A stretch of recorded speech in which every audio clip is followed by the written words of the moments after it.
The moving truck pulled away, leaving Nia Whitaker standing alone on the driveway of her new rental home.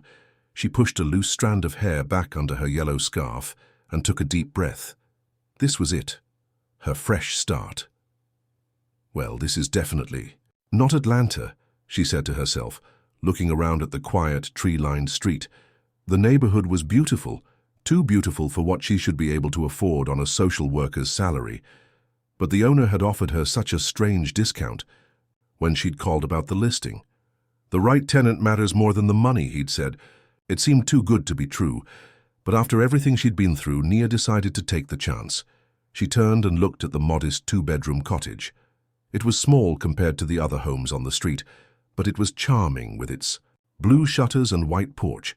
Next door, barely visible through the tall hedges and iron gates, stood a grand estate that made her cottage look like a dollhouse. Nia picked up the last box from the driveway and headed inside. Her phone buzzed in her pocket. It was her sister, Zoe.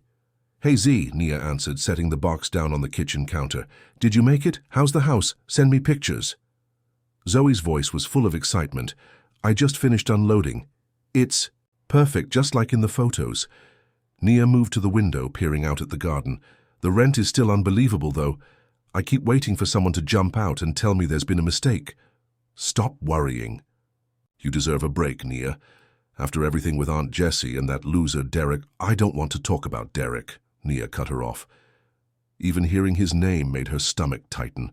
Her ex-fiancé had walked out 6 months ago, right after her aunt's stroke, claiming he couldn't handle the pressure of Nia always putting her family first. "Sorry," Zoe said. "My point is, you've spent your whole life taking care of everyone else. It's your turn now." Nia smiled, grateful for her sister's support. "I know, that's why I'm here. New city, new job, new me." "Exactly. So unpack, take a bubble bath and call me tomorrow with all the details." After hanging up, Nia wandered through the house, trying to imagine it as her own. The previous tenant had left most of the furniture, which was a blessing since she'd sold almost everything before the move. She ran her hand along the back of the sofa, wondering about the person who used to live here and why they'd left so suddenly. The sound of a car engine drew her attention outside. Through the front window, she watched as a sleek black car pulled into the driveway of the mansion next door. A tall man in a dark suit stepped out, his face hidden as he quickly disappeared through the gate. "So that's the neighbor," Nia murmured to herself. The rental agent had mentioned something about a private, somewhat reclusive man who owned the property next door. "Some tech millionaire," she'd said with a shrug. "Keeps to himself. You'll probably never see him." Nia turned away from the window. Rich neighbors weren't her concern. She had unpacking to do. Micah Lennox sat in his home office, pretending to review quarterly reports, while actually staring out the window at the small cottage next door. He'd seen the moving truck earlier, seen her, Nia Whitaker. After all these years, he'd recognized her immediately. The gentle curve of her smile, the way she tucked her hair under that yellow scarf she still wore. 12 years had passed, but some things were burned into his memory forever. His assistant's voice came through the intercom. "Mr. Lennox, your 4 o'clock conference call is waiting." "Cancel it," he said, surprising himself. "Cancel everything for the rest of the day." "Sir, the Singapore investors, tell them something came up, family emergency." He'd never used that excuse before. Everyone in his professional circle knew Micah Lennox had no family to speak of. After his assistant reluctantly agreed, Micah leaned back in his chair. He hadn't planned this. When he'd purchased the property next to his home 6 months ago, it had been a simple privacy measure. He didn't want neighbors peering into his life. Then, 3 weeks ago, he'd seen Nia's rental application come through the property management company he owned. His first instinct was to reject it immediately. Having her so close would be torture. But something stopped him. Instead, he'd instructed his manager to offer her a significant discount, knowing she couldn't afford the full rent. Now she was here, and Micah had no idea what to do next. Would she recognize him? He'd changed so much since high school. The lanky, awkward boy who'd walked her home every day sharing earbuds and dreams was gone. In his place was a man the business world called the ghost CEO, present in boardrooms only when absolutely necessary, speaking at no conferences, appearing in no press photos. He'd built his tech investment empire from nothing, turning the coding skills he'd developed in his foster homes into a multi-million-dollar business. But success hadn't filled the emptiness he'd felt since the day he walked away from Nia without saying goodbye. Micah's phone buzzed with a text from his assistant. "Singapore rescheduled for tomorrow. Everything else cleared. Are you all right?" He didn't answer. Instead, he found himself walking to the window again, watching as Nia moved around her new home. Even from this distance, he could see she still had that same graceful way of moving, like she was trying not to disturb the air around her. "I'm sorry," he whispered to the glass, "for leaving, for believing her mother's cruel words, for being too much of a coward to fight for what they had." But what was he supposed to do now? Walk next door and introduce himself? "Hi, remember me? The boy who broke your heart because your mother convinced me I was worthless?" No, he couldn't do that to her. Better to keep his distance like he always did with everyone. He'd make sure she had everything she needed in the rental house, but otherwise he'd stay away. Yet even as he made this resolution, Micah knew it was a lie. He'd spent 12 years trying to forget Nia Whitaker. Now that she was living 50 yards from his door, forgetting was no longer an option. 3 days later, Nia had settled into a routine. Each morning she'd wake early, have coffee on her back porch, then drive to her new job at the community health center. The work was challenging but fulfilling, exactly what she'd been looking for when she decided to leave Atlanta. This evening, she'd stayed late finishing paperwork, and twilight was falling as she pulled into her driveway. She noticed the lights were on next door, a warm glow emanating from the windows of the big house. In the 3 days she'd been here, she'd heard her neighbor's car coming and going but hadn't caught another glimpse of him. After a quick dinner, Nia decided to explore her backyard in the fading light. The rental agent had mentioned a garden, but Nia hadn't had time to really look at it yet. She put on a light jacket, made a cup of tea, and stepped outside. The garden was more beautiful than she'd expected. Roses climbing a trellis, a small stone path winding through lavender bushes, and at the back a wooden bench under an old oak tree. Someone had cared deeply for this space. Nia followed the path to the bench and sat down, cradling her tea. From here, she could see over the hedge that separated her property from the mansion next door. Another garden, more elaborate than hers, stretched out behind the big house. And there, sitting on his own bench with his back to her, was her neighbor. Even in the dim light, she could tell he was the same man she'd seen arriving home that first day. Tall, broad-shouldered, his head slightly bowed as if deep in thought. Something about his posture struck Nia as familiar, though she couldn't place why. Just then, as if sensing her presence, the man turned. Their eyes met across the hedge, and Nia felt a jolt of something. Recognition, confusion, disbelief. No, it couldn't be. The man stood quickly, clearly startled to find someone watching him. In the gathering darkness, his features were hard to make out, but there was something in the way he held himself, something in the line of his jaw. "I'm sorry," Nia called, finding her voice. "I didn't mean to disturb you, I just moved in." The man remained frozen for a moment, then nodded stiffly. "Welcome to the neighborhood." His voice was deep, controlled, giving nothing away. "Thank you," she replied, straining to see his face better in the fading light. "I'm Nia Whitaker." Another long pause. "Micah Lennox," he finally said. The teacup slipped from Nia's hand, shattering on the stone path. Micah. The name echoed in her head, bringing back a flood of memories she'd spent years trying to bury. Micah. From high school. Micah, who'd shared his earbuds with her as they walked home. Micah, who'd kissed her behind the auditorium curtains and then disappeared without a word senior year. Micah, who'd broken her heart so completely that she'd never fully trusted anyone since. But this couldn't be the same Micah. Her Micah had been a skinny, soft-spoken boy with glasses and second-hand clothes. This man was different, successful, powerful. "Are you all right?" he asked, taking a step closer to the hedge. "Yes, I just—" Nia knelt to pick up the broken pieces of her cup, grateful for the distraction. "I used to know someone with that name, that's all." When she looked up again, he had moved even closer to the hedge, and now the porch light from his house illuminated his face. Nia's breath caught. It was him, older, more refined, his features sharper and more defined, but undeniably Micah. The same deep brown eyes that used to look at her like she was the answer to every question. "It's been a long time, Nia," he said quietly. 12 years, she replied automatically, then immediately regretted confirming that she recognized him. She should pretend she didn't know him, protect herself from whatever this was. "You remember?" It wasn't a question. "You disappeared," she said, the words coming out more accusatory than she'd intended. "Senior year. No goodbye, no explanation. Nothing." Micah's face remained carefully composed, but she saw something flicker in his eyes. Pain? Regret? She couldn't tell. "I know," he said. "I'm sorry." Nia stood, still clutching the broken pieces of her cup. "It's late. I should go inside." "Nia, wait." But she was already walking back to her house, her mind reeling. Micah Lennox. Here, of all places, living next door to her new beginning. Inside, she leaned against the closed door, her heart pounding. This had to be some kind of cosmic joke. She'd moved hundreds of miles to start fresh, to find herself again.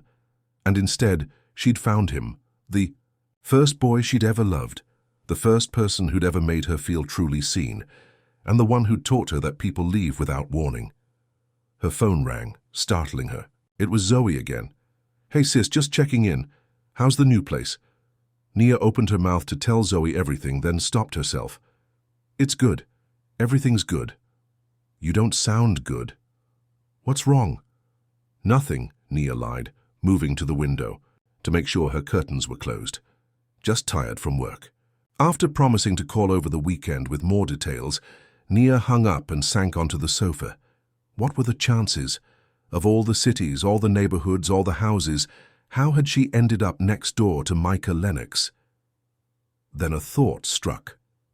Her, the strange discount on the rent, the owner who cared more about the right tenant than the money. "No," she whispered. "He wouldn't." But even as she denied it, Nia knew it was true. Somehow Micah had arranged for her to move in next door. The question was why, and what was she going to do about it? Micah couldn't sleep.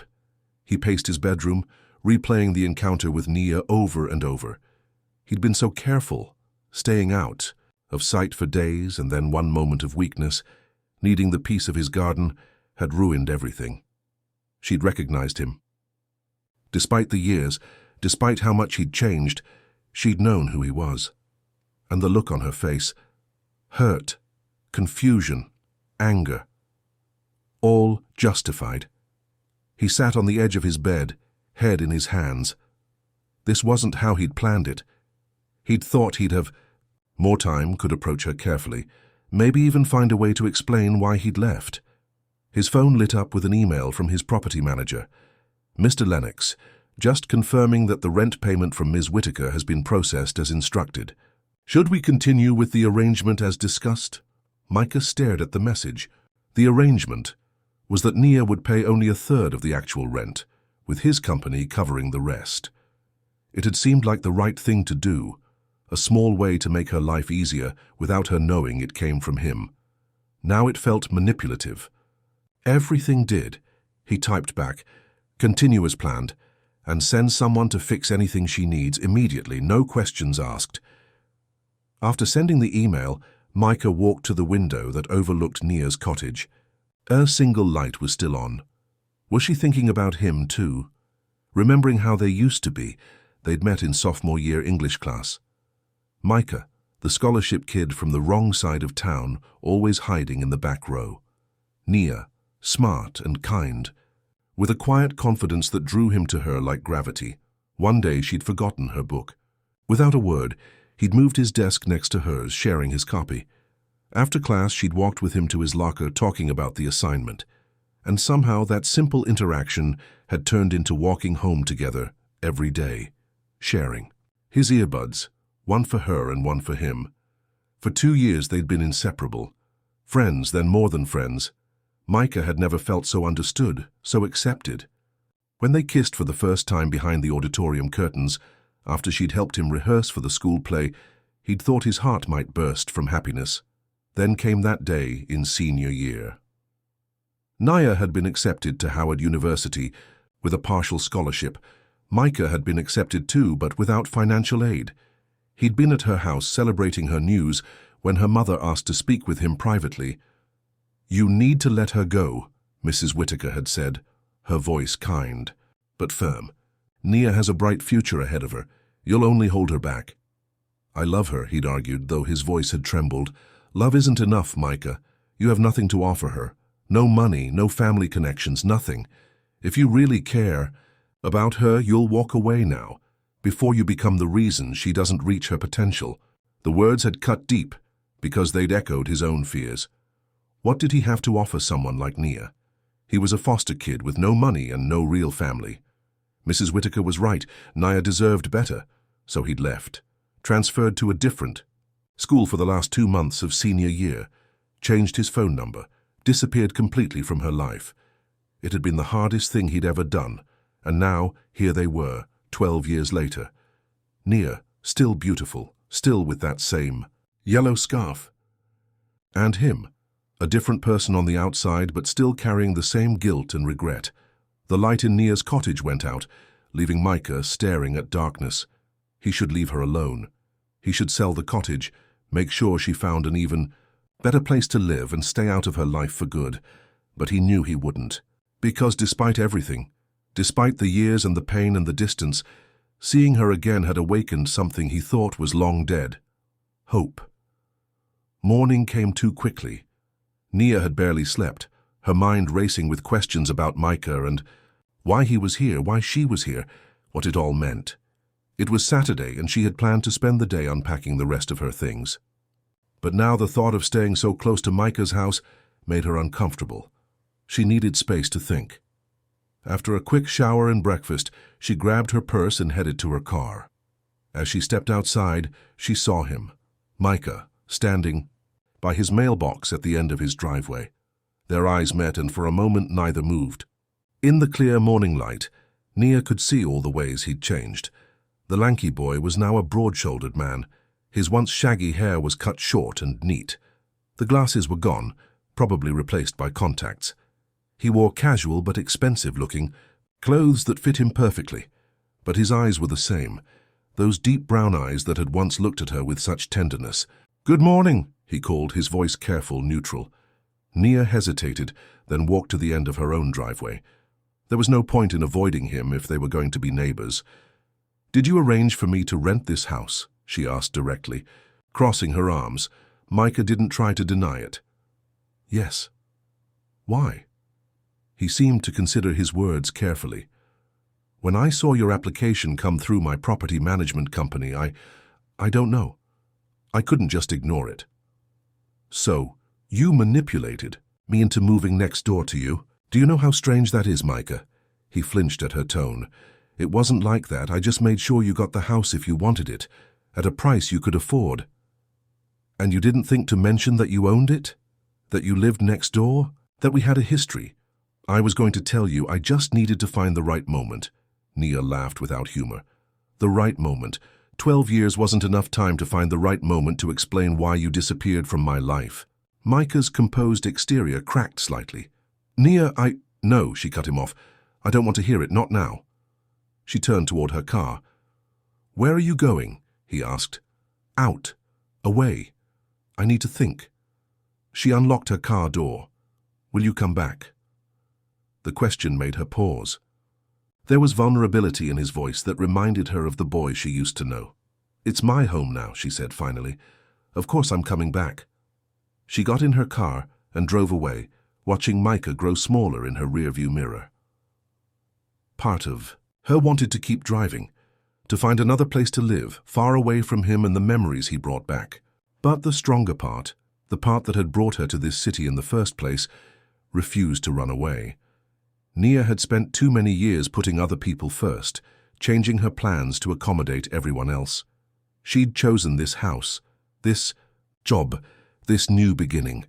She wouldn't let Micah Lennox take that away from her, no matter what secrets from their past he was hiding.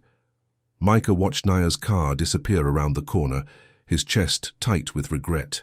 He'd handled everything wrong from the start. He should have contacted her directly when he saw her application, should have been honest from the beginning. But honesty had never been his strong suit, not when it came to Naya. Not since that day. With her mother. His phone rang, his assistant again. "Mr. Lennox, I have the Singapore investors on hold. They're insisting on speaking with you personally about the delay." "Tell them I'll call back in an hour," Micah said, still staring at the Tuas empty street where Nia's car had been. "Sir, they've been very patient. 1 hour, Elise, that's all I need." He ended the call and walked back to his house, his mind churning. Nia was angry, and she had every right to be, but she hadn't told him to stay away completely. She'd said she was coming back. It was more than he deserved. Inside, Micah went to his study and unlocked the bottom drawer of his desk. Inside was a small wooden box he hadn't opened in years. He lifted the lid, revealing its contents. A ticket stub from the movie they'd seen on their first real date, a dried flower from the corsage he'd given her for junior prom, and a small envelope. He carefully removed the envelope and opened it, pulling out a photograph.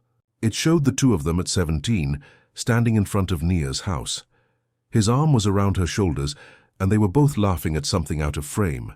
Nia wore her yellow scarf, and Micah's glasses were slightly crooked.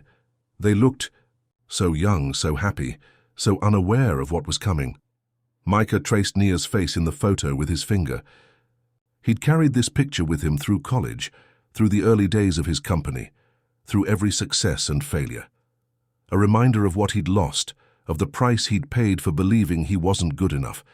He'd built his entire life trying to become someone worthy of her. And now that she was here, he had no idea how to bridge the gap between them, how to explain what had happened without revealing her mother's role in it. How could he tell Nia that the woman she'd loved and trusted had deliberately separated them? His intercom buzzed. "Mr. Lennox, it's been an hour. The Singapore investors are holding again." Micah put the photo back in the box and locked the drawer. He had a business to run, deals to close, an empire to maintain. But for the first time in years, none of it seemed as important as figuring out how to make things right with the woman. Next door. Nia spent the day driving around the city, trying to clear her head. She visited a local bookstore, had lunch at a small cafe, and walked through a park, but her thoughts kept circling back to Micah. Why was he here? Why had he arranged for her to move in next door? And most importantly, why had he left all those years ago? By late afternoon, she found herself parked outside her new house again. Micah's car was gone, and she felt a mix of relief and disappointment. She wasn't ready to talk to him yet, but part of her wanted answers. Inside, she noticed a business card on the floor that must have been slipped under her door. Micah Lennox, CEO, Lennox Ventures, it read, with a phone number handwritten on the back. Nia turned the card over in her hands, debating whether to call. Before she could decide, her phone rang. It was her Aunt Jessie. "Nia, honey, how are you settling in?" Her aunt's voice was stronger than it had been in months, which made Nia smile. "I'm good, Aunt Jessie. The house is perfect, and the job is going well." She hesitated, then added, "You'll never guess who lives next door." "Who, dear?" "Micah Lennox, from high school." There was a pause on the other end of the line. "Micah, the boy you used to walk home with? The one who disappeared?" "That's him." "My goodness. What's he doing there?" "He owns the place, apparently. Both his house and mine. He's some kind of tech millionaire now." Another pause. "And how do you feel about seeing him again?" Nia sank onto the sofa, suddenly tired. "I don't know, confused, angry, curious, all of it. Did he tell you why he left?" "No, we barely talked. I kind of ran away this morning when I saw him." Her aunt chuckled softly. "That doesn't sound like you, Nia. You're usually the one who faces problems head-on." "This is different. Micah were important to me." It was an understatement, and they both knew it. Nia had been devastated when Micah disappeared. It had taken her months to stop looking for him in hallways, at the library, in all their usual places. "Maybe it's time you found out what happened," Aunt Jessie suggested gently. 12 years is a long time to wonder. After talking with her aunt for a few more minutes, Nia hung up and looked at Micah's card again. Maybe Aunt Jessie was right. Maybe it was time to get answers. She picked up her phone and dialed the number on the card. "Nia," Micah answered immediately, as if he'd been waiting for her call. "How did you know it was me?" "I gave you my private." Number, no one else has it. The thought that she was the only person with direct access to him made Nia feel strangely special, but she pushed the feeling aside. We need to talk, she said firmly. Really talk. I agree. He paused. I'm still at the office, but I can be home in an hour. Would you like to come over? Or I can come to you, whatever makes you more comfortable. Nia considered her options. Going to his house felt too intimate, but having him in her space seemed equally unsettling. Neither, she decided. Let's meet in the garden, by the hedge. Neutral territory, he repeated, and she could hear a hint of a smile in his voice. I'll be there. After hanging up, Nia went to her bedroom and opened the closet. At the back, in a box she hadn't unpacked yet, was a small photo album from high school. She flipped through it until she found what she was looking for, a picture of her and Micah at the junior prom. They looked so happy, so young. Micah in his rented tux that was slightly too big, his glasses reflecting the camera flash. Nia in a simple blue dress, her yellow scarf draped around her shoulders because she'd been cold. It was hard to reconcile that boy with the confident, wealthy man who lived next door now. But the eyes were the same. And when he'd said her name that morning, something in his voice had reminded her of the way he used to read poetry to her, soft and reverent. Nia closed the album and put it away. In an hour, she'd face Micah Lennox and finally get the answers she'd been waiting 12 years to hear. She only hoped she was ready for whatever those answers might be. The sun was setting as Nia made her way to the back garden. She'd changed into jeans and a simple blouse, her hair loose around her shoulders. The yellow scarf was tucked in her pocket, a habit she'd never broken, carrying it with her like a talisman. Micah was already there, standing on his side of the hedge. He'd changed too from the business clothes she'd seen him in that morning to jeans and a grey sweater. The casual outfit made him look more like the boy she remembered. "Hi," he said softly as she approached. "Hi." Nia stopped a few feet from the hedge, keeping her distance. For a moment they just looked at each other, the weight of 12 years hanging between them. "You wanted to talk," Micah finally said. "Yes." Nia took a deep breath. "Why did you leave, Micah? Senior year. No goodbye, no explanation. You just vanished." His expression tightened and he looked away. "It's complicated. Try me." Micah seemed to struggle with himself, as if deciding how much to say. "I thought it was the right thing to do. For you." "For me." Nia's voice rose slightly. "How was breaking my heart the right thing for me? You had plans, Nia. College, a career. I didn't want to hold you back." "That wasn't your decision to make," she said, anger flaring. "We could have talked about it, found a solution together. Would you have listened? You were so excited about Howard, about getting away from this town, and I was—" He stopped. "You?" "Were what?" "Nothing, nobody, a foster kid with no money and no future." The bitterness in his voice surprised her. "That's not how I saw you," Nia said quietly.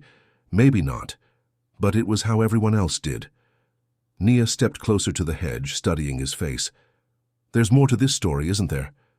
Something you're not telling me." Micah met her eyes, and for a moment she thought he might finally tell her everything, but then he looked away again. "It doesn't matter now. What matters is that I'm sorry.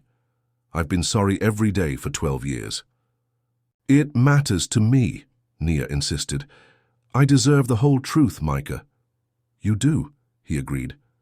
"But I'm not sure I'm ready to give it to you." "Not yet." Nia felt her frustration building. "Then what was the point of arranging for me to move in next? What do you want from me?" "I don't know," he admitted. "When I saw your application, I just reacted. I've thought about you every day since I left, Nia. Wondered where you were, what you were doing, if you were happy.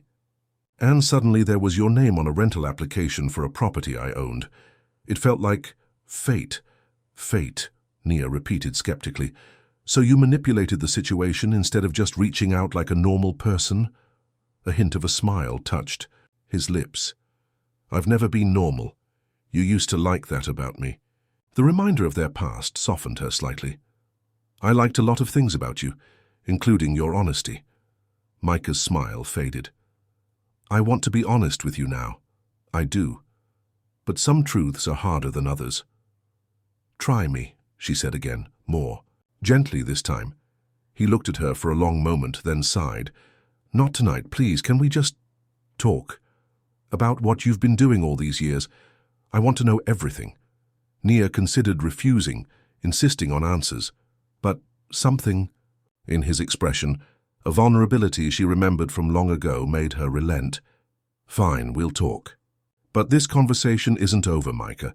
Eventually I'm going to need the whole truth. I know, he said quietly, and eventually I'll tell you. I promise.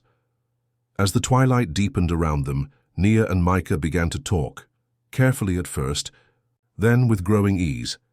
She told him about college, her career as a social worker, her aunt's stroke, her broken engagement. He listened intently, asking questions, genuinely interested in the life she'd built.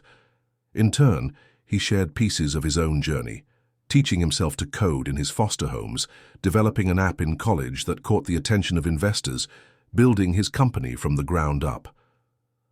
They talked until the stars came out, standing on either side of the hedge that separated their properties, close enough to see each other clearly, but with a barrier still between them. A fitting metaphor, Nia thought, for where they stood, now connected by the past, divided by secrets still unspoken. When Nia finally said goodnight and turned to go inside, Micah called after her. Nia? She paused, looking back at him. I'm glad you're here, he said simply. Whatever happens next, I want you to know that. Nia didn't reply, but as she walked back to her house, she pulled the yellow scarf from her pocket and wound it around. Her fingers, a habit from long ago when she was thinking deeply. The truth was, despite her anger and confusion, part of her was glad to see Micah again too. The boy who had shared his earbuds with her, who had read her poetry in the library, who had looked at her like she was the most remarkable person he'd ever met. That boy was still there, somewhere inside the successful, mysterious man next door. And despite her better judgment, Nia wanted to find him again. A week passed since Nia and Micah's conversation in the garden. They'd fallen into a cautious routine, morning waves as they left for work, occasional brief chats by the mailboxes, and sometimes, when the evening was warm enough, they'd meet at the hedge to talk. Nia was still wary, still waiting for the full truth about why Micah had disappeared from her life. But she couldn't deny that seeing him, talking to him again, had awakened something she'd thought was long buried. Today, she arrived home from work to find a package on her front porch. No delivery label, just her name written in a familiar handwriting. She recognized immediately. Inside was a book of poetry, the same collection Micah used to read to her in high school, dog-eared at their favorite pages. A simple note was tucked inside. Some memories are worth revisiting. Dinner tonight? My place, 7 p.m. Nia ran her fingers over the cover of the book, memories flooding back. Micah reading to her under the oak tree at school. The way his voice would soften on certain lines, how his eyes would find hers during the most meaningful passages. She checked her watch, 5:30, time enough to shower and change. But should she go? Part of her was still angry, still hurt by his refusal to explain his disappearance fully. Yet another part, a stronger part, wanted to see where this might lead. At exactly 7 p.m., Nia stood at Micah's front door, the poetry book in hand. She'd changed 3 times before settling on a simple blue dress, coincidentally the same color she'd worn to junior prom. Her yellow scarf was draped loosely around her shoulders. The door opened before she could knock. Micah stood there wearing dark jeans and a crisp white shirt, looking both nervous and pleased to see her. You came, he said, as if he'd been half expecting her to change her mind. I came, Nia confirmed, holding up the book. This was a nice touch. He smiled, stepping back to let her in. I found it in a box of old things. It made me think of you. As Nia stepped into Micah's home, she couldn't help but be impressed. The foyer opened into a large living room with floor-to-ceiling windows overlooking the garden. The decor was elegant but understated. Comfortable leather furniture, bookshelves lining one wall, modern art on another. Your home is beautiful, she said, taking it all in. Thank you. It never really felt like home until... He stopped, looking slightly embarrassed. Until what? Until you moved in next door, he admitted quietly. Nia didn't know how to respond to that, so she changed the subject. Something smells amazing. I made dinner, or well, I tried to. Micah led her through to a spacious kitchen where various pots and pans were scattered across the counters. I wanted to cook for you myself, but I may have been a bit ambitious, Nia laughed despite herself.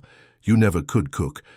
Remember that time you tried to make me birthday pancakes and almost burned down your foster mom's kitchen?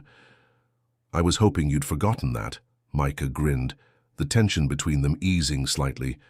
The fire department showing up tends to make a lasting impression. Their eyes met, and for a moment it was like no time had passed at all. They were just Nia and Micah, laughing about shared memories, comfortable in each other's presence. Micah cleared his throat. I did manage to salvage some of it, and I had a backup plan. He gestured to the dining table, already set with candles and flowers, where takeout containers from an upscale restaurant were artfully arranged on serving platters. Best of both worlds, Nia smiled. Smart thinking. Always have a plan B. As they sat down to eat, conversation flowed more easily than Nia had expected. They caught each other up on the past week, her challenges with a difficult case at work, his frustrations with investors who didn't share his vision. So that's why they call you the Ghost CEO? Nia asked after Micah described how he avoided most public appearances. Because no one ever sees you, he nodded. I prefer to work behind the scenes, let the products speak for themselves. But that's not the only reason, is it? Nia studied his face. You've always been private, even in high school, but this seems different. It's like you're hiding. Micah looked down at his plate. Maybe I am. Success brought attention I never wanted. People trying to get close to me for the wrong reasons. It was easier to keep everyone at a distance. Everyone? Until you, he said softly, meeting her eyes again. I never wanted distance from you, Nia. The intensity of his gaze made her heart race. Then why did you create it? She asked, returning to the question that still hung between them. Micah sighed. I told you. I thought it was best for you. And I told you that wasn't your decision to make, Nia countered. There's still something you're not telling me. For a moment she thought he might finally open up, but instead he stood and walked to a cabinet, returning with a bottle of wine. More? He asked, holding it up. Nia shook her head, both at the offer and his obvious deflection. Micah, we can't move forward until we deal with the past. I know, he said, setting the bottle down without pouring any for himself either. And we will, but not tonight. Tonight I just want to enjoy being with you again. Nia wanted to press him, to demand answers, but something in his expression stopped her. There was a vulnerability there, a fear that made her wonder just how painful the truth might be. Fine, she conceded. But soon. Soon, he promised. Thank you for being patient. After dinner, Micah gave her a tour of his home. It was even larger than it appeared from outside, with a home office, a library, a gym, and several guest rooms that had never been used. It's a lot of space for one person, Nia observed as they returned to the living room. I know. It's ridiculous, really. Micah ran a hand through his hair, looking almost embarrassed by his own wealth.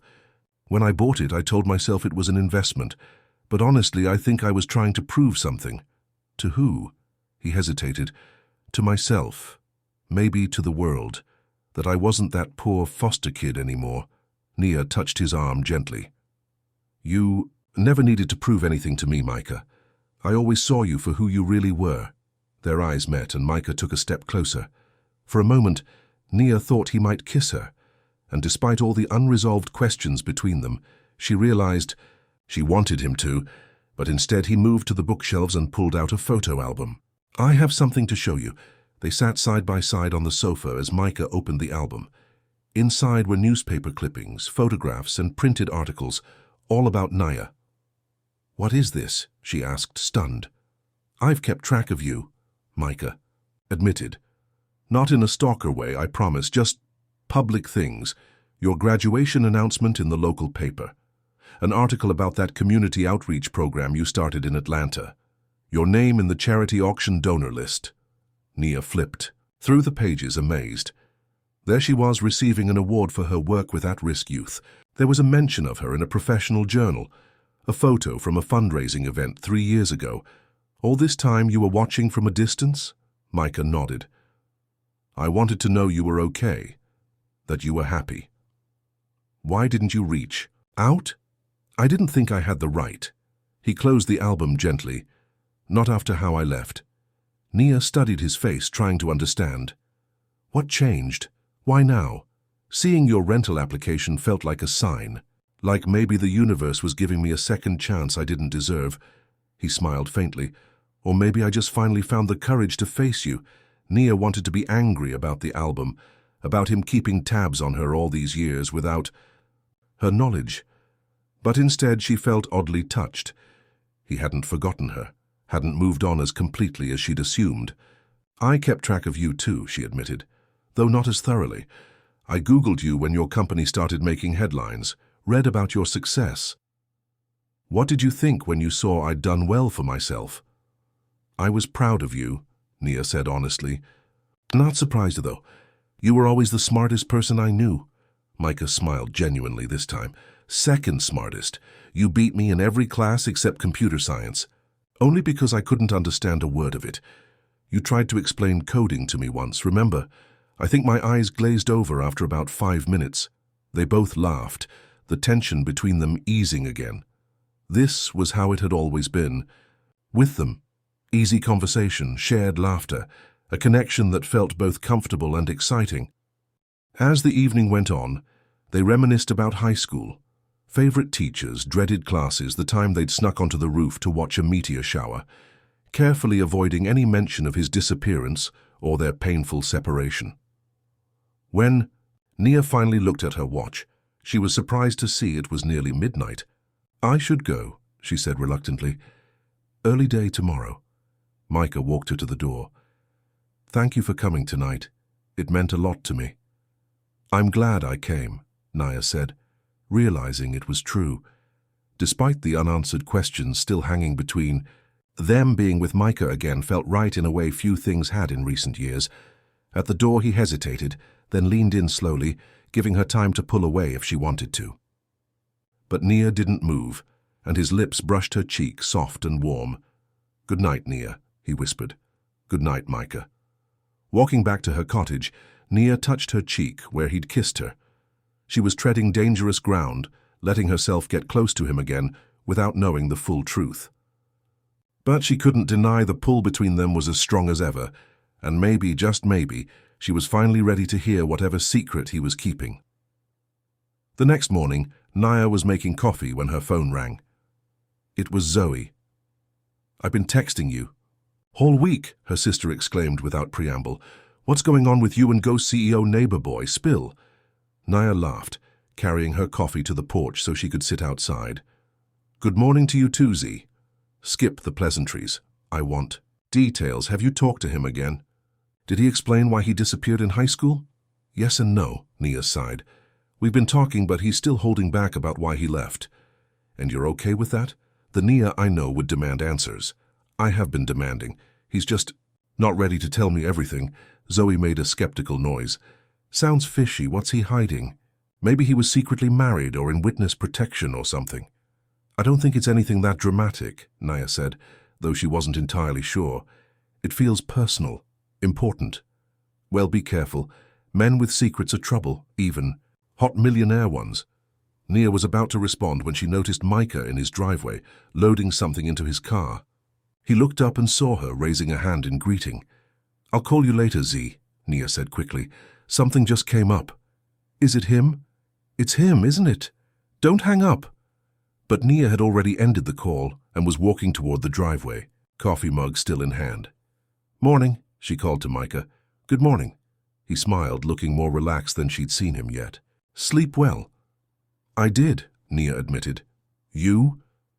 Better than I have in a long time. He closed his car trunk. I'm heading to the farmer's market. Would you like to come? The invitation surprised her. It was such a normal, everyday thing to do together. I'd love to. Let me just grab my purse. 10 minutes later, they were driving through town in Micah's sleek car. It was strange being beside him again, seeing his hands on the steering wheel, the way he still tapped his thumb when waiting at red lights. The farmer's market was busy with Saturday morning shoppers. As they walked among the stalls, Nia noticed how Micah kept a low profile. Baseball cap pulled down, sunglasses on despite the cloudy day. "Are you worried about being recognized?" she asked, as he examined a display of organic apples. "Force of habit," he admitted. "The ghost CEO thing works because most people don't know what I look like. The few photos out there are pretty outdated. It must be exhausting, always hiding." Micah shrugged. "You get used to it." As they continued shopping, Nia watched him interact with the vendors, unfailingly polite, leaving generous tips but always guarded, never sharing more information than necessary. "You know," she said as they stopped for coffee at a small stand, "you're still the same in some ways. You always kept parts of yourself hidden, even in high school." "Not from you," Micah replied softly. "You were the only one who saw all of me." The comment hung between them as they made their way back to the car, arms full of fresh produce and flowers Micah had insisted on buying for her. Back at their homes, Micah helped carry everything to Nia's kitchen. "I was thinking," he said as he set the last bag on the counter, "maybe we could have dinner again tonight. I'll cook for real this time." "You sure that's safe?" Nia teased. "I'm not sure my smoke detectors work," Micah laughed. "I've improved since high school, slightly." "In that case, I accept. But let me help. We can cook together." His eyes lit up at the suggestion. "Like we used to at your aunt's house." "Exactly. Though hopefully with fewer disasters." As Micah left to prepare for their evening, Nia felt a warmth spreading through her that had nothing to do with the morning sun streaming through her windows. Being with him was so easy, so natural, it scared her a little. She was falling back into old patterns, old feelings, without getting the closure she needed about the past. But tonight, she promised herself, she would get answers. No more deflections or half-truths. It was time for Micah to tell her everything. That evening, Nia's kitchen was filled with laughter and the smell of garlic and herbs as she and Micah worked side by side preparing dinner. He was indeed a slightly better cook than he'd been as a teenager, though he still needed guidance with anything more complicated than chopping vegetables. "Pass the salt?" Nia asked, stirring the pasta sauce they'd created together. As Micah reached for it, his arm brushed against hers, and they both paused at the contact. Being in such close proximity was both familiar and new, comfortable and thrilling. "Here," he said, his voice a little rougher than before. Their fingers touched as she took the salt from him, and Nia felt a spark of electricity between them. Micah must have felt it too, because his eyes darkened as they met hers. For a moment, they stood frozen, the space between them charged with unspoken feelings. Then the timer dinged, breaking the spell. "Pasta's ready," Nia said, turning back to the stove. They ate at her small kitchen table, the conversation flowing easily between work stories and memories of their teenage years. Nia couldn't remember the last time she'd laughed so much or felt so at ease with someone. After dinner, they moved to the back porch with glasses of wine. The evening was cool but pleasant, stars beginning to appear in the darkening sky. "Thank you for today," Micah said, looking out at the garden rather than at her. "For giving me a chance to be part of your life again." "We're not fully there yet," Nia reminded him gently. "There's still a lot unsaid between us." Micah nodded, his expression growing serious. "I know, and I promised you answers." "Yes, you did." Nia set her wineglass down and turned to face him fully. "I think it's time, Micah. What really happened? Why did you leave?" He was quiet for so long that Nia thought he might deflect again. But finally, he took a deep breath and began to speak. "Do you remember that day in senior year when your Howard acceptance came?" Nia nodded. It had been one of the happiest days of her life, until it became one of the worst when Micah disappeared. Shortly after, "We were at your house celebrating. You went to call Zoe and I stayed in the living room with your mum." Something in his tone made Nia's stomach tighten. "What happened?" "She asked to speak with me privately, said she wanted to congratulate me on my own college acceptance." Micah's voice had gone flat, emotionless, as if he was detaching himself from the memory. "But that's not what she wanted to talk about." "What did she say?" Nia asked, though part of her was beginning to suspect the answer. Micah finally looked at her, his eyes pained. "She told me I needed to let you go. that you had a bright future ahead and I would only hold you back. Nia felt like she'd been slapped. My mother said that to you? He nodded. She was kind about it, said she liked me, but that I had to understand you were meant for greater things, that a relationship with me would keep you from reaching your potential. That wasn't her decision to make, Nia said, anger rising within her. She was your mother, Nia. She wanted what was best for you. Micah's defense of the woman who had separated them surprised her. And the thing is, I believed her. What? I believed her, he repeated, because deep down I'd always thought the same thing. What did I have to offer you?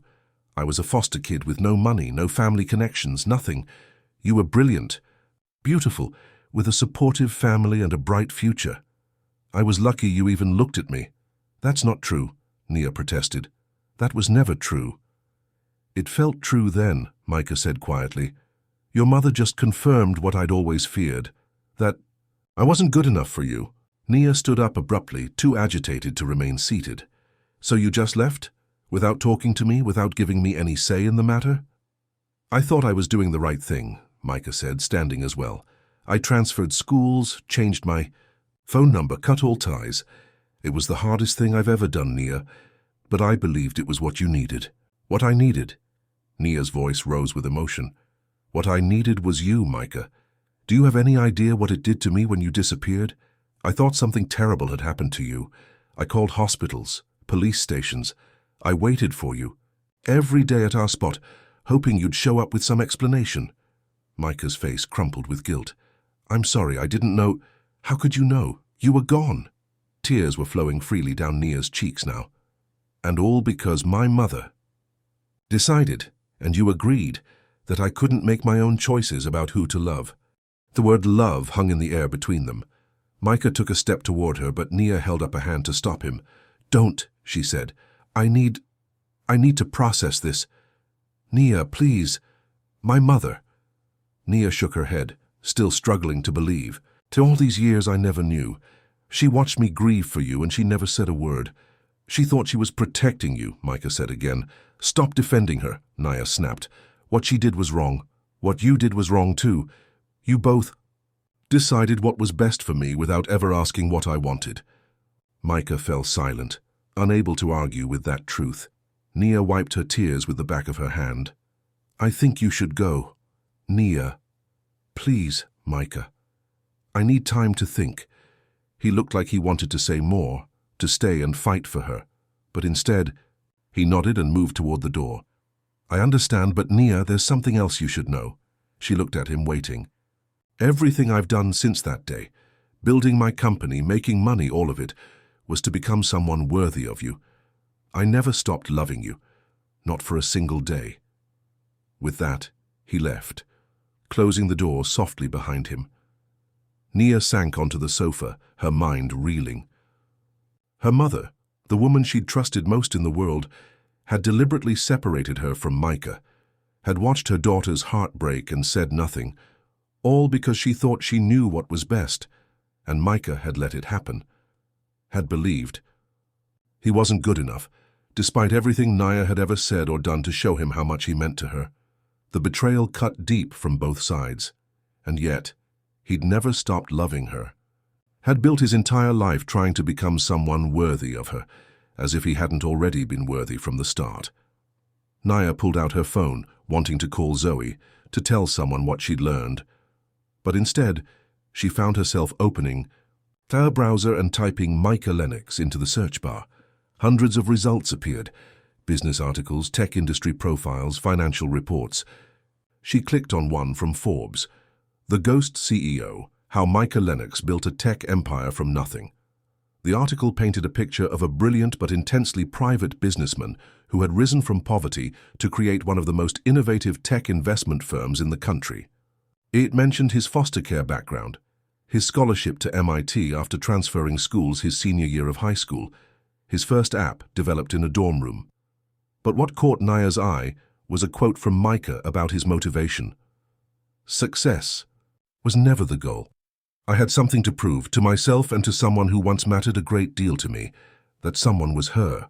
He'd built an empire to prove himself worthy of a girl who had already loved him exactly as he was. The realization made fresh tears spring to Nia's eyes. So much wasted time. So much unnecessary pain. All because of misguided protection and deep-seated insecurity. Nia put her phone down and moved to the window, looking out toward Micah's house. Lights were still on and she could see his silhouette moving behind the curtains. What now? The truth was out, at least most of it. Her mother had betrayed her. Micah had left her. Both thinking they were doing what was best for her. Neither. Giving her agency in her own life. The anger was still there, burning steady. But beneath it was something else. A profound sadness for two young people who had lost each other because of others' expectations and their own fears.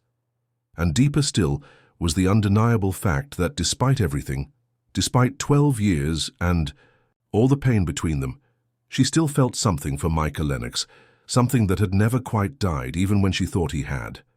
Morning came with no answers. Nia had barely slept, her mind churning with revelations and questions. She made coffee and took it outside, needing fresh air to clear her head. From her back porch she could see into Micah's garden. It was empty, but evidence of his restlessness was visible. A chair moved from its usual spot, an abandoned coffee mug on the table. Her phone buzzed with a text from him. "I understand if you need space. Just know I'm here when you're ready." To talk. Nia didn't respond. She wasn't ready yet. Instead, she called the one person who might help her make sense of it all. "Aunt Jessie, it's me. I need to ask you something important." Her aunt's warm voice came through the phone. "Of course, honey, what is it? Did you know about Mom and Micah? That she told him to stay away from me?" There was a long pause on the other end of the line. "Oh, Nia," Aunt Jessie finally sighed. "I had my suspicions, but your mother never confirmed them." "What do you mean, suspicions?" "The timing of it all. Micah disappearing right after your college acceptance. The way your mother seemed almost relieved when you couldn't find him. She'd always worried you'd choose a college close to him instead of Howard." "Why didn't you say anything?" Nia asked, trying to keep the accusation out of her voice. "I wasn't sure, honey. And your mother. She always thought she knew what was best for you girls.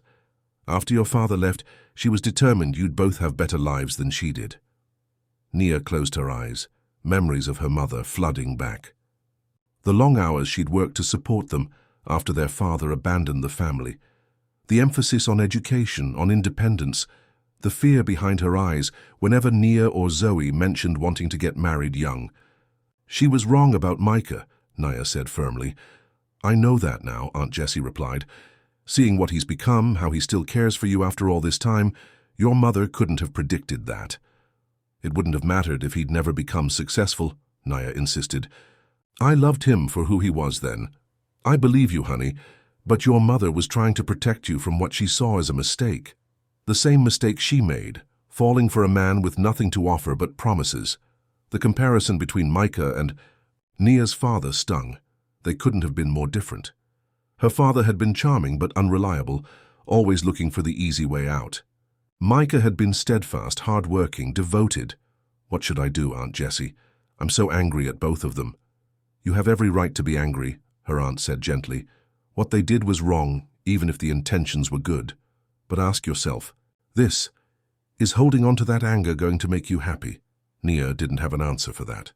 "Your mother is gone, honey. She can't explain herself or make amends. But Micah is right there, and from what you've told me, he's spent 12 years regretting what happened." "That doesn't erase what he did," Nia said, but her resolve was weakening. "No, it doesn't. But it might be worth considering whether what you two could have now is more important than what you lost then." After hanging up, Nia sat for a long time, thinking about her aunt's words. The anger was still there, but it was becoming harder to hold on to in the face of a simple truth. She missed Micah. Even after just one day of distance, she missed their conversations, his presence, the way he looked at her as if she were still the most remarkable person he'd ever met. Her phone buzzed again. Another text from Micah. "I'll be in the garden at sunset. If you want to talk, no pressure." Nia set the phone down without responding. She needed more time, needed to be sure that whatever decision she made was truly her own, not influenced by old feelings or new revelations. But as the day wore on, one thought kept returning. 12 years was a long time to waste on hurt and misunderstanding. Did she really want to waste any more? Sunset painted the sky in shades of orange and pink as Nia made her way to the garden. She'd spent the day thinking, processing, coming to terms with what she'd learned. Micah was already there, sitting on the bench beneath the oak tree, looking out at the horizon. He didn't notice her approach until she was almost beside him. "Nia," he said, standing quickly, "I wasn't sure you'd come." "Neither was I," she admitted, sitting on the bench and gesturing for him to join her. For a moment they sat in silence, watching the colors change in the sky. "I'm still angry," Nia finally said, "at my mother, at you, at the situation." "I understand," Micah replied quietly, "but I've been thinking about what you said, that you never stopped loving me." She turned to look at him. "Is that true?" "Yes," he said without hesitation. "I've loved you since I was 16 years old, Nia. That never changed." "Then why didn't you come back after high school, after college, when you started becoming successful? If you built your whole life to be worthy of me, why wait until now?" Micah looked down at his hands. "Fear," he admitted. "At first it was fear that your mother was right, that I would hold you back. Then, as time passed, it became fear that you'd moved on, that you hated me for leaving. And finally, fear that even with everything I'd accomplished, I still wouldn't be enough. That's 12 years of fear, Micah. I know." He met her eyes again. "But seeing your name on that rental application, it felt like the universe giving me one last chance, and I was more afraid of losing that chance than I was of facing you." Nia absorbed his words, feeling the sincerity behind them. "My mother was wrong," she said firmly, "about you, about what I needed. She was trying to protect me, but she didn't understand that you were never someone I needed protection from. She loved you," Micah said. "She wanted the best for you. The best would have been letting me make my own choices." Nia shifted slightly, turning more fully toward him. "And you should have trusted me enough to talk to me, to let me decide what I wanted." "You're right," Micah said, real regret in his voice. "It's my biggest regret, not fighting for us, not being honest with you. I've played that moment over in my mind 1,000 times, imagining what might have happened if I'd just told you what your mother said." "We'll never know," Nia said softly. "But we're here now, and I think maybe that's what matters most." Hope flickered in Micah's eyes. "What are you saying?" "I'm saying I'm still angry, and it's going to take time for me to fully process everything. But I don't want to lose you again, Micah. These past few days being with you, it's felt right in a way few things have in a very long time. It has for me too," he said, his voice thick with emotion.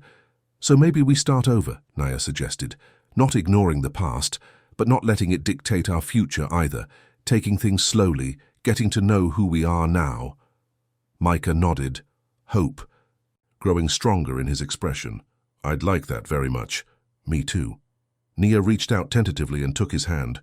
It felt both familiar and new, the way his fingers entwined with hers. As the last rays of sunlight faded from the sky, they sat together on the bench, hands joined, looking out at the darkening garden. There was still much to work through. Trust, to rebuild, wounds to heal. But for the first time in 12 years, the future held a promise that had once seemed lost forever. And in that moment, it was enough. The next few weeks passed in a careful dance of reconnection.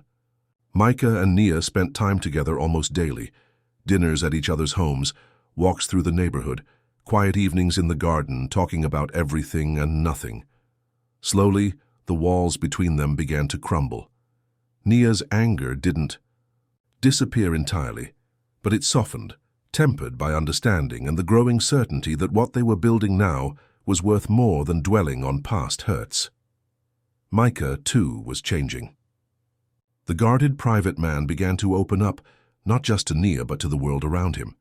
He started attending company events in person rather than sending representatives. Granted a rare interview to a tech magazine. Even greeted neighbors when they passed his house. "You seem different," Nia observed one evening as they prepared dinner together in his kitchen. "More present." Micah smiled, the easy, open smile that had once been so rare but was becoming more frequent. I feel different. For years I've been hiding, from my past, from my fears, from connection. But being with you again, it's like I remember who I really am. And who is that? Nia asked, genuinely curious. Someone who's not afraid to be seen, he said simply. Someone who doesn't need to prove his worth through success or money. Someone who understands that real connection is more valuable than any company I could build. Nia felt a warmth spread through her at his words. This was the Micah she'd fallen in love with as a girl, thoughtful, deep, unafraid to express his feelings. He'd been there all along beneath the careful exterior of the Ghost CEO. As they sat down to eat, Micah reached across the table and took her hand. "I've been thinking," he said, a hint of nervousness in his voice. "Would you consider coming with me to a charity gala next weekend? It's for a foundation that supports foster kids getting into tech. I'm supposed to give a speech. You're going." "To speak publicly?" Nia asked, surprised. "The Ghost CEO in the flesh?" He laughed. "I think it's time to stop hiding, and I'd like you to be there with me."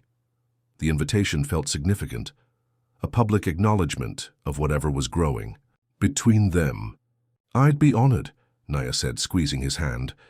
The smile Micah gave her was so full of joy and relief that it made her heart flutter. Whatever doubts she still had about their renewed connection, moments like this made them seem small and distant. Later, that night, as Micah walked her back to her cottage, he paused at her door. "Thank you," he said quietly. "For what? For giving me a second chance, for being patient with me, for—" He hesitated, then continued, "For seeing me, the real me. You always did, even when I couldn't see myself clearly." Nia reached up and touched his face gently. "Thank you for finding your way back to me." Micah leaned in slowly, giving her time to pull away if she wanted, but Nia moved closer instead, and their lips met in a soft, tender kiss that felt like coming home after a very long journey. When they parted, both were smiling, a little breathless, a little amazed at the path that had led them back to each other. "Good night, Nia," Micah whispered. "Good night, Micah." As she watched him walk back to his house, Nia touched her lips, still feeling the warmth of his kiss. The boy who had shared his earbuds with her, who had read her poetry in secret, who had looked at her like she was his whole world, he was still there in the man Micah had become, and despite everything that had happened, despite the years and pain between them, Nia knew with growing certainty that she was falling in love with him all over again. This time, she promised herself, they would write their own story. No one else would decide their path or their worth. This time they would choose each other, eyes wide open, hearts fully engaged, and maybe, just maybe, that would make all the difference.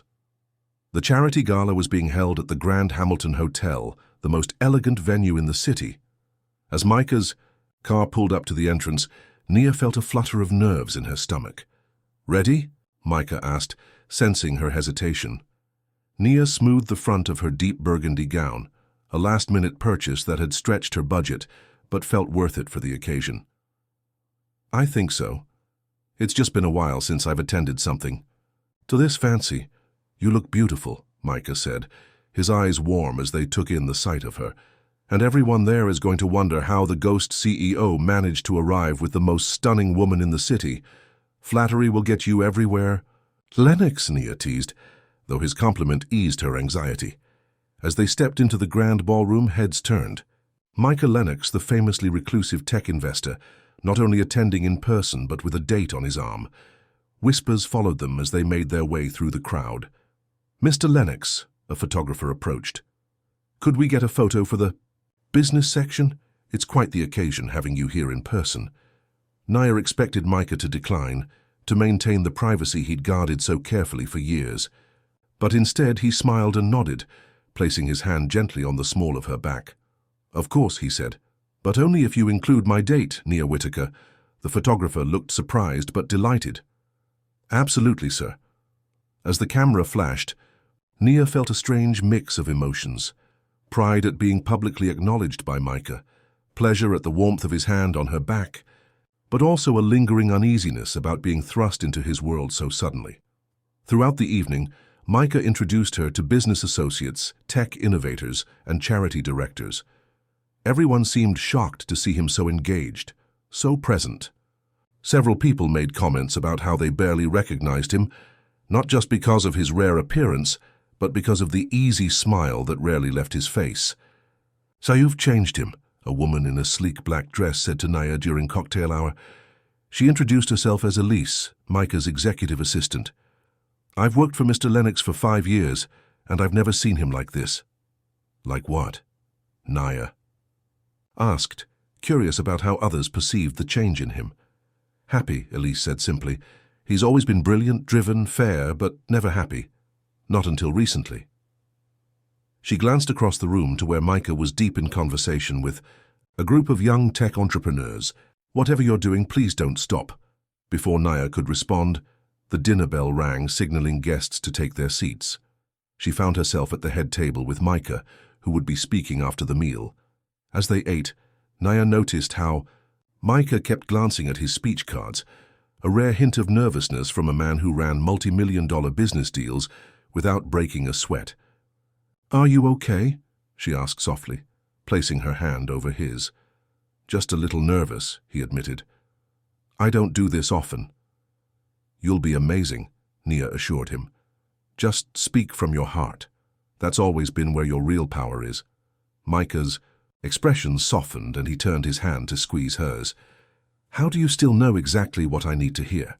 Before she could answer, the charity director was at the microphone, introducing Micah with glowing praise about his contributions to foster youth programs. "And now it is my great pleasure to introduce a man who rarely takes the spotlight, but whose work has changed countless lives. Please welcome Micah Lennox." The applause was enthusiastic as Micah rose and made his way to the podium. He looked confident in his tuxedo, every inch the successful businessman, but Nia could see the slight tension in his shoulders that betrayed his discomfort with public speaking. "Thank you," he began, his voice steady despite his nerves. "I'm not one for speeches, as anyone who knows me will tell you. In fact, the nickname The Ghost CEO wasn't just about my preference for privacy. It was also about my habit of sending other people to speak on my behalf." A light chuckle rippled through the audience. "But tonight is too important for ghosting," Micah continued, "because tonight is about something very personal to me, giving foster kids the opportunities that I once needed so desperately myself." He paused, his eyes finding Nia in the crowd.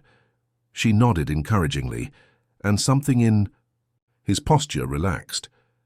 "I was 14 when I entered the foster system," he said, setting aside his prepared notes. "My mother had died, and there was no father in the picture. I bounced between 3 homes in 2 years before landing with a woman named Gloria Baker, who gave me something I'd never had before, stability. A desk where I could study, a computer old and slow as it was where I taught myself to code." The room had gone completely silent, everyone captivated by this rare glimpse into the private life of Micah Lennox. But even with Gloria's support, I was a kid with no connections, no money, and no clear path forward. The statistics for foster kids are grim. Less than 3% of us earn a college degree.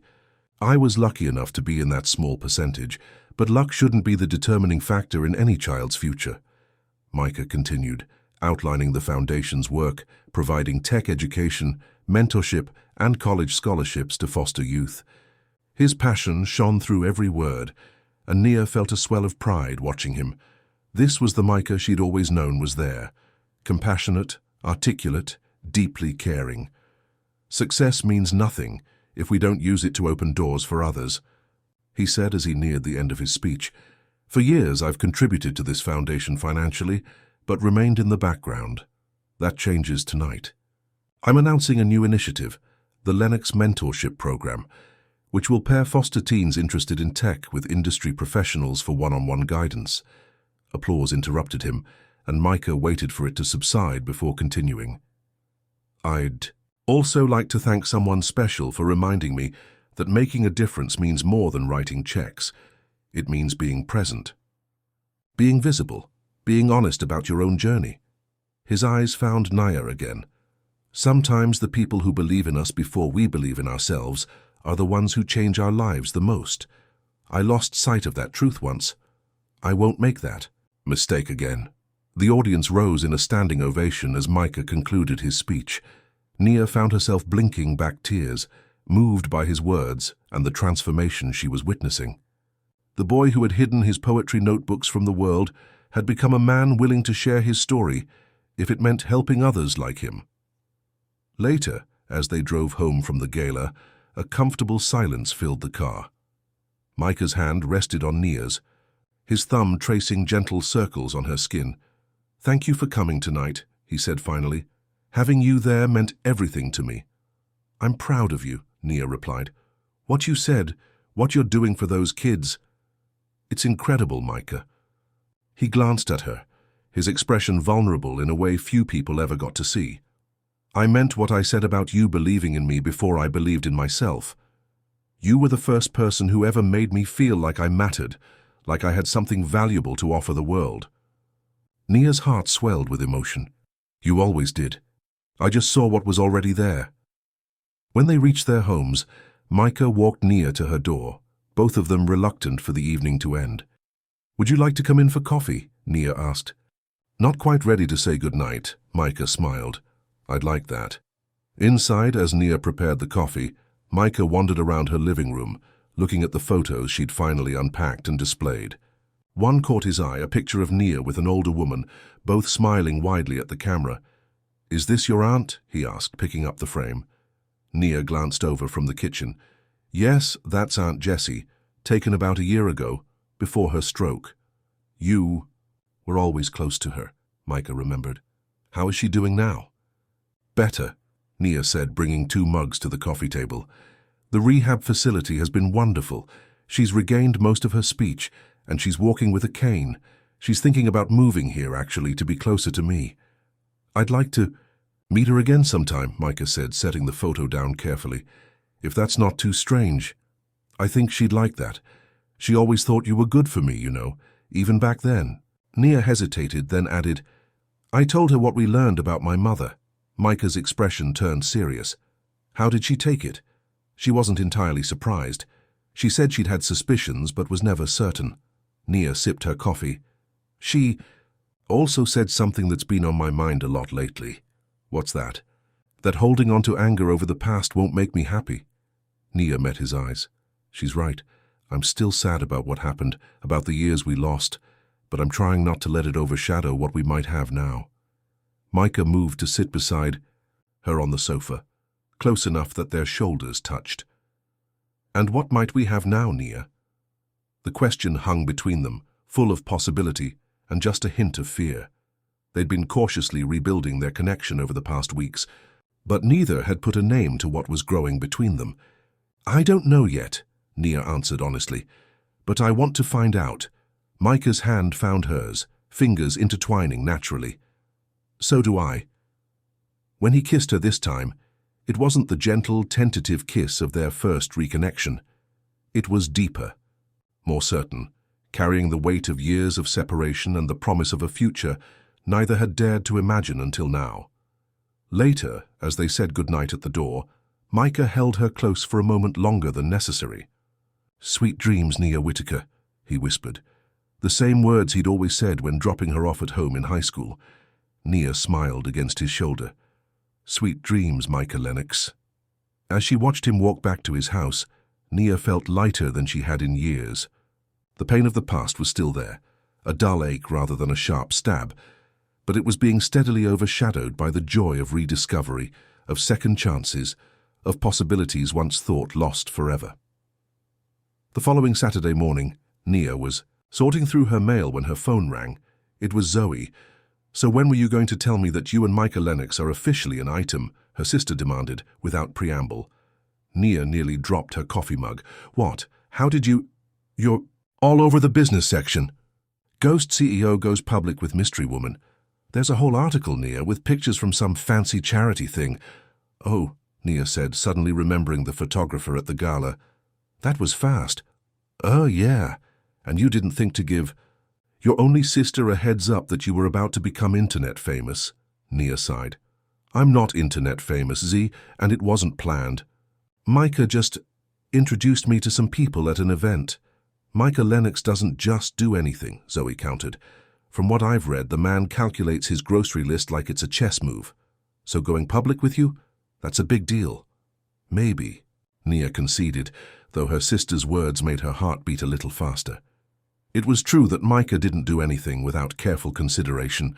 The fact that he'd willingly stepped into the spotlight with her by his side, that meant something. I need details, Zoe insisted. All of them right now. Nia laughed. It's complicated, Z. We're figuring things out. Well, figure faster. I'm coming to visit next weekend. What, Zoe? You can't just already booked the flight. I need to see this for myself. My big sister and the mysterious millionaire reunited after all these years. It's like something out of a movie.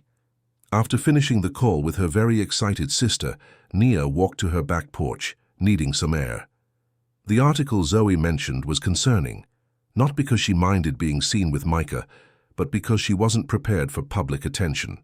Her job as a social worker required discretion, and her client's privacy was paramount. As if summoned by her thoughts, Micah appeared in his garden. When he saw her, he immediately came to the hedge between their properties. I was just coming to see you, he said, his expression unusually tense.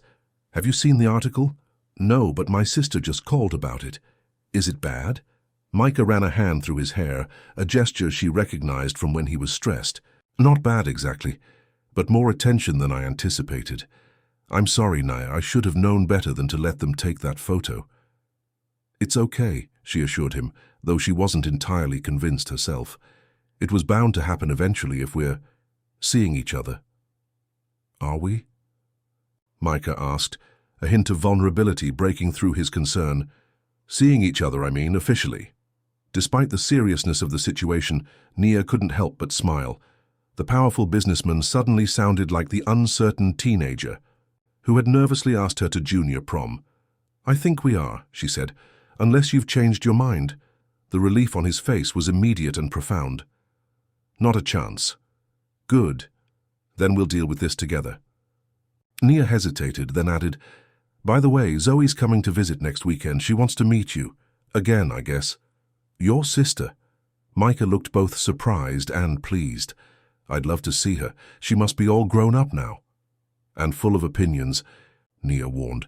She's very protective of me, especially after everything. She didn't need to specify that everything included both Micah's disappearance and her broken engagement with Derek. I'll win her over, Micah said with confidence. I always did make a good impression on the Whitaker women. The comment hung awkwardly between them, an unintentional reminder of the one Whitaker woman whose approval he hadn't maintained, Nia's mother. Sorry, he said quickly. That was thoughtless. It's okay, Nia assured him. We can't tiptoe around the subject forever. My mother made a mistake, a big one. But she's gone now and we're still here. That has to count for something. Micah's expression softened. When did you get so wise? Probably around the time I stopped letting other people make my decisions. For me, Nia replied with a small smile. Later that day, Nia finally looked up the article that had caused such a stir.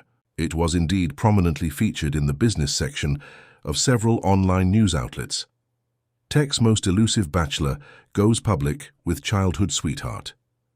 The photo showed them at the gala, Micah in his tuxedo and Nia in her burgundy gown, both smiling at the camera. They looked good together, she had to admit. Happy, like they belonged side by side. The article itself was mostly about Micah's rare public appearance and his announcement of the new mentorship program, but it included several paragraphs speculating about his relationship with Ms. Nia Whitaker, a social worker whose sources say knew Mr. Lennox in high school. Nia was relieved that they hadn't dug up any details about their past or her personal life, but as she scrolled through the comment section, her stomach tightened. People were already speculating, some unkindly. Gold digger alert, social worker, to Millionaire's girlfriend. Talk about a career change. Bet she hunted him down once she found out he was loaded. Poor guy probably thinks she loved him before he was rich. Classic trap. Nia closed the browser, feeling sick. Is that what people would think? That she was with Micah for his money? The irony was almost too much. His wealth was the least interesting thing about him, as far as she was concerned. Her phone buzzed with a text from Micah. "Don't read the comments. People always assume the worst. I know the truth. That's all. That matters." Despite her unease, Nia smiled. Of course he would know exactly what she was thinking, even from a distance. That connection, that understanding, it had always been there between them. "Too late," she texted back. "But thank you." His response came immediately. "Dinner tonight, my place, no photographers allowed." "Perfect," she replied, already feeling better. Whatever the outside world thought of their relationship, they knew the reality, and that was what counted. The week passed in a blur of work for Nia and business meetings for Micah. The article had indeed brought unwanted attention. Nia received curious looks from colleagues who had recognized her photo, and a few clients made comments about her rich boyfriend. Micah, for his part, was fielding constant questions from business associates who had never seen him with a woman on his arm at a public event. He handled it with grace, neither confirming nor denying the nature of their relationship, simply saying that they were old friends reconnecting. By the time Friday arrived and Zoe's visit approached, Nia was more than ready for a break from the scrutiny. She picked her sister up from the airport that evening, bracing herself for the interrogation she knew was coming. Zoe didn't disappoint. The moment she was in Nia's car, she launched into questions. "So you and Micah Lennox, huh? The same Micah who broke your heart in high school? The one you cried over for months? That Micah?" "Yes, Zoe, that Micah," Nia said patiently as she navigated through traffic. "And it's complicated. Uncomplicated for me, because last I heard you were still recovering from Derek the disaster, and now suddenly you're dating a tech millionaire who once disappeared without a trace. Excuse me for being concerned." Nia sighed. Her sister had always been direct, but her protectiveness had increased tenfold after Derek had walked out on Nia during Aunt Jessie's health crisis. "I found out why he left back then," Nia said quietly. "Mom told him to stay away, said he would hold me back from my potential." "What?" Zoe's jaw dropped. "Mom did that, and he just listened to her." "He believed her," Nia explained, recounting the conversation she'd had with Micah about his insecurities and her mother's interference. "He thought he was doing what was best for me." Zoe was silent for a long moment, processing this information. "That's messed up," she finally said. "Both what Mom did and how he handled it. But still, so 12 years, Nia. He let you think he just abandoned you for 12 years. "I know," Nia admitted. "And I'm still working through my feelings about that. But people make mistakes, Z, even big ones. The question is whether there's enough good between us to build something new despite the past. And is there?" Zoe asked, her tone softening slightly. Nia thought about the past few weeks with Micah. The easy conversations, the way he listened to her, as if every word mattered, the feeling of rightness when they were together. "I think so," she said. "Yes." Zoe studied her sister's face, then nodded slowly. "Okay, but I'm still going to grill him tomorrow, just so you know." Nia laughed. "I would expect nothing less." The next day, Micah invited them both to his home for lunch.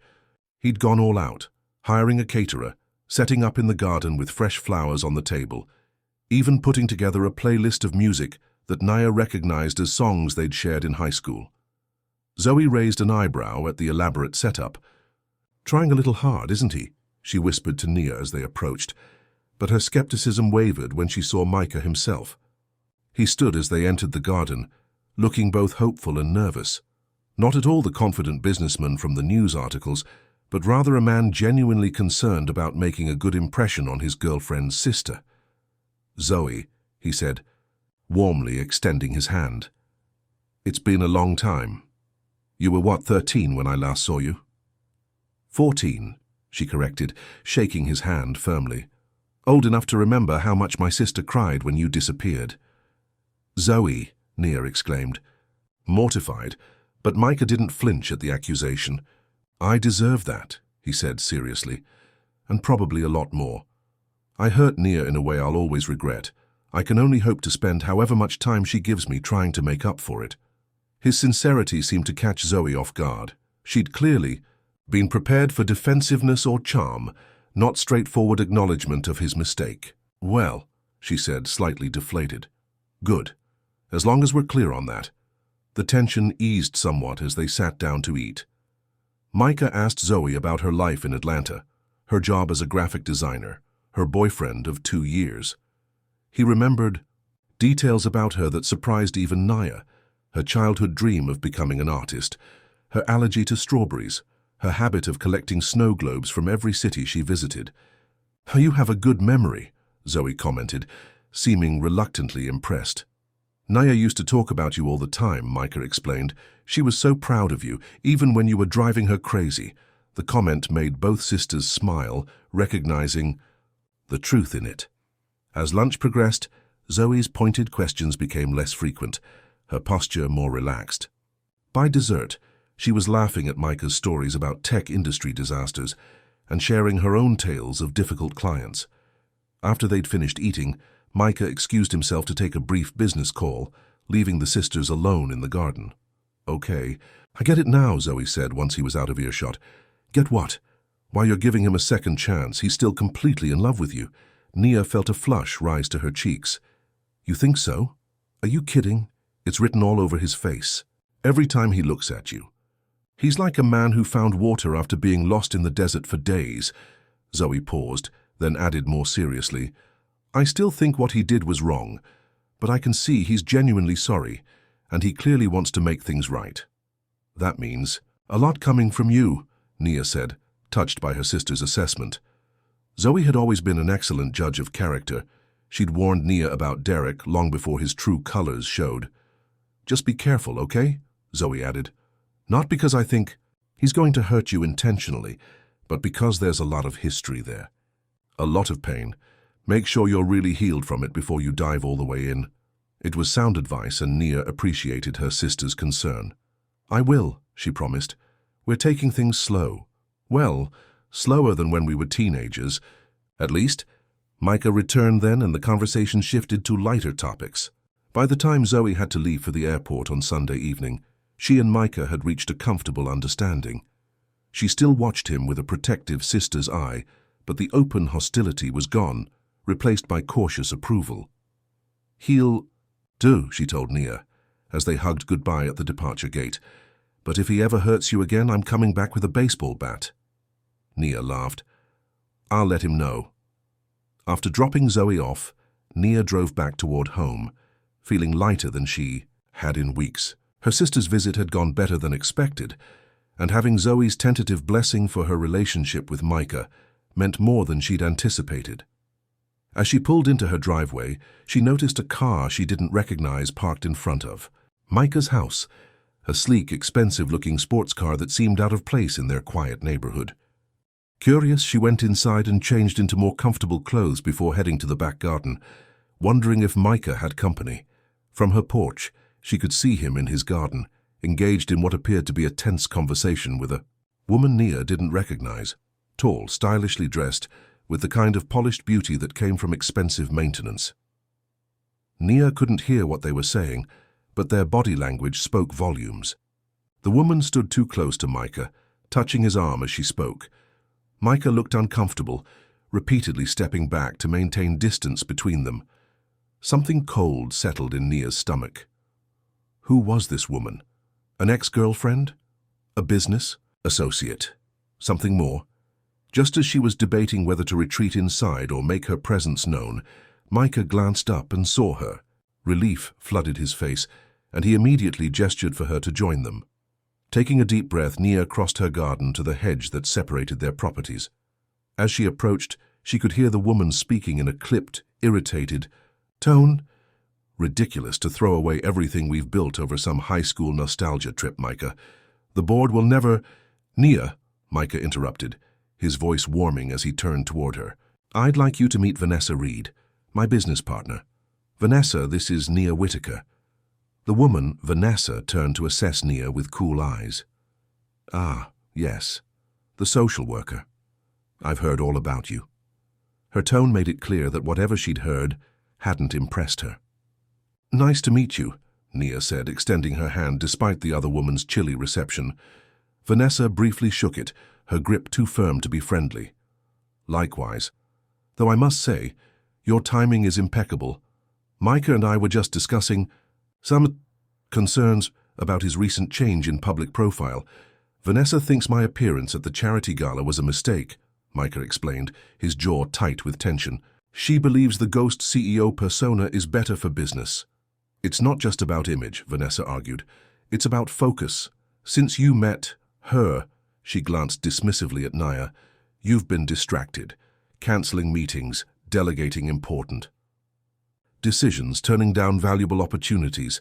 I've been reprioritizing, Micah corrected. There's a difference. Well, your reprioritizing is affecting the company we built together, Vanessa shot back. The Singapore investors are threatening to pull out because you've been, quote, inconsistent in your communications. Nia felt increasingly uncomfortable, clearly having walked into the middle of a significant business dispute. I should give you two some privacy to discuss this, she said, beginning to step back. No, Micah said firmly, reaching for her hand. Stay, please. This involves you too. The possessive way Vanessa's eyes narrowed at their joined hands didn't escape Nia's notice. There was history here. Maybe not romantic, but something complex and fraught. Fine, Vanessa said tightly. Discuss our company's future in front of just a friend. But remember what I said, Micah, the board meeting is on Tuesday. They'll expect answers about your plans going forward, especially in light of recent developments. Her gaze flicked meaningfully to Nia again. With that, she turned and walked away, her heels clicking sharply on the stone path. Only when they heard the sound of her car starting did Micah's shoulders relax. I'm sorry about that, he said, running a hand through his hair. Vanessa can be intense. She seems more than intense, Nia observed carefully. She seems angry, at me specifically. Micah sighed. It's complicated. Vanessa and I started the company together 10 years ago. She's brilliant, driven, and completely dedicated to our success, but she's also used to having my undivided attention for all business matters. And now she doesn't? Now I'm remembering there's more to life than quarterly reports and investor meetings, he said, squeezing her hand, gently. She sees that as a threat. To the business or to her? Nia couldn't help asking. Micah hesitated, choosing his words carefully. Vanessa had hopes that our partnership might evolve into something more personal. I never encouraged those hopes, but I never explicitly discouraged them either. That was a mistake. And now? Now I've made it clear that's never going to happen, he said firmly. Especially since... Since what? Nia prompted, when he trailed off. Micah turned to face her fully, his eyes serious. Since I'm in love with someone else, someone I've been in love with since I was 16 years old. Nia's breath caught in her throat. They'd been dancing around these words for weeks, both afraid to be the first to say them out loud. Micah, you don't have to say it back, he hurried to add. I know we're still finding our way, still healing old wounds. I just needed you to know where I stand, especially after seeing Vanessa today. There's no competition, Nia. There never has been. It's always been you. The simple declaration, spoken without grand gestures or elaborate setups, just honest words in the quiet of their shared garden space, moved Nia more deeply than any romantic speech could have. I love you too, she said softly, the words feeling both new and familiar on her tongue. I think part of me never stopped even when I thought I had. Micah's smile was radiant as he pulled her close, kissing her with a tenderness that spoke volumes about the depth of his feelings. When they finally parted, both a little breathless, he rested his forehead against hers. Whatever Vanessa or the board or anyone else thinks, he said quietly, this us is what matters most to me. I lost you once because I let someone else define my worth. I won't make that mistake again. As the evening shadows lengthened around them, Nia and Micah stood together in the garden, the hedge that had once separated them now just a backdrop to their reunion. The road ahead wouldn't be easy. There were still wounds to heal, trust to rebuild, and now external challenges from Micah's business world. But standing there in his arms, Nia felt certain of one thing. This time, they would face whatever came, together. This time, no one else would decide their fate. This time, they would write their own ending. The days following Vanessa's unexpected visit were tense. Micah spent long hours locked in his home office, engaged in conference calls and emergency meetings as he prepared for the upcoming board confrontation. When Nia did see him, he looked tired but determined, his jaw set in a way she remembered from high school whenever he faced a challenge. "You don't have to do this," she told him one evening as they sat on her porch, mugs of tea growing cold between them. "Change your whole business approach because of me, I mean." Micah shook his head. "This isn't just about us, though you're certainly part of it." He reached for her hand, his touch warm and reassuring. "For years I've hidden behind the ghost CEO persona, letting it become a shield against real connection. I told myself it was about privacy, about focusing on the work, but really it was fear. Fear of what? Of being seen, of being judged and found wanting, just like I was as a kid." His eyes met hers, honest and vulnerable. "You've helped me. Remember who I really am, Nia. Not just the successful businessman, but the person underneath all that. The person who wants to make a difference, not just make money." Nia squeezed his hand, touched by his words. "So what happens at the board meeting? I present my vision for the company moving forward. More transparency, more focus on our foundation work, a leadership structure that doesn't depend solely on my constant presence." He smiled faintly. "Basically, everything Vanessa is afraid of." "And if they don't agree," Micah's expression turned serious, "then I'll have a difficult decision to make, but I won't go back to who I was before. That much I know for certain." As the night deepened around them, Nia found herself worried about what this conflict might mean for Micah. He'd built his company from nothing, poured his heart and soul into it for a decade. The thought that he might lose it because of the changes she'd inspired in his life weighed heavily on her. But when she voiced these concerns, Micah simply shook his head. "Some things are worth the risk," he said softly, his eyes never leaving hers. "You taught me that a long time ago." Tuesday arrived with the gloomy promise of rain. Micah left early for the board meeting, dressed impeccably in a suit that somehow made him look both powerful and approachable. Before driving away, he'd stopped by Nia's cottage to kiss her goodbye, a gesture that felt significant given the day ahead. "Good luck," she'd said, straightening his already perfect tie. "Remember, whatever happens, we'll figure it out together." His smile had been grateful, but tight with tension. "I'll call you as soon as it's over." Now, hours later, Nia found herself unable to focus on work. She'd taken the day off knowing she'd be too distracted to be effective with her clients. Instead, she busied herself around the house, cleaning already clean surfaces, organizing drawers that didn't need organizing. At noon, her phone rang. Not Micah, but Aunt Jessie. "I was just thinking about you," Nia said, genuinely happy to hear her aunt's voice. "How are you feeling?" "Better every day," Aunt Jessie replied. "In fact, that's why I'm calling. The rehab center is discharging me next week." "That's wonderful news." "It is, and I've been thinking about what comes next." There was a hint of excitement in her aunt's voice. "I'm too old to start over in a new city by myself, but the idea of being closer to you is appealing." Nia's heart lifted. "Are you saying what I think you're saying? Well, that depends on whether you'd be willing to help an old lady look for a small place near you. Nothing fancy, just somewhere I can have a little garden and see my favorite niece more than twice a year. Of course I'll help. In fact," Nia paused, an idea forming. "I might already have the perfect place in mind." After promising to call her aunt back with more details, Nia hung up and immediately dialed Micah's number. It went straight to voicemail. He was still in the meeting. She left a brief message asking him to call her when he could, excitement building about the possibility taking shape in her mind. The rain that had threatened all morning finally began, to fall soft at first and then with increasing intensity. Nia made herself a cup of tea and settled by the window, watching the drops trace patterns on the glass as her thoughts drifted to Micah and whatever was happening in that boardroom across town. She was so lost in thought that she almost missed the sound of a car pulling into her driveway. Looking out, she saw Micah's car, and her heart leapt into her throat. This was earlier than expected, either very good news or very bad. Nia rushed to the door, opening it before Micah could knock. He stood there in the rain, his suit jacket darkened with moisture, his hair damp against his forehead.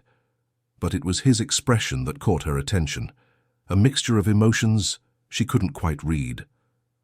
"What happened?" she asked, pulling him.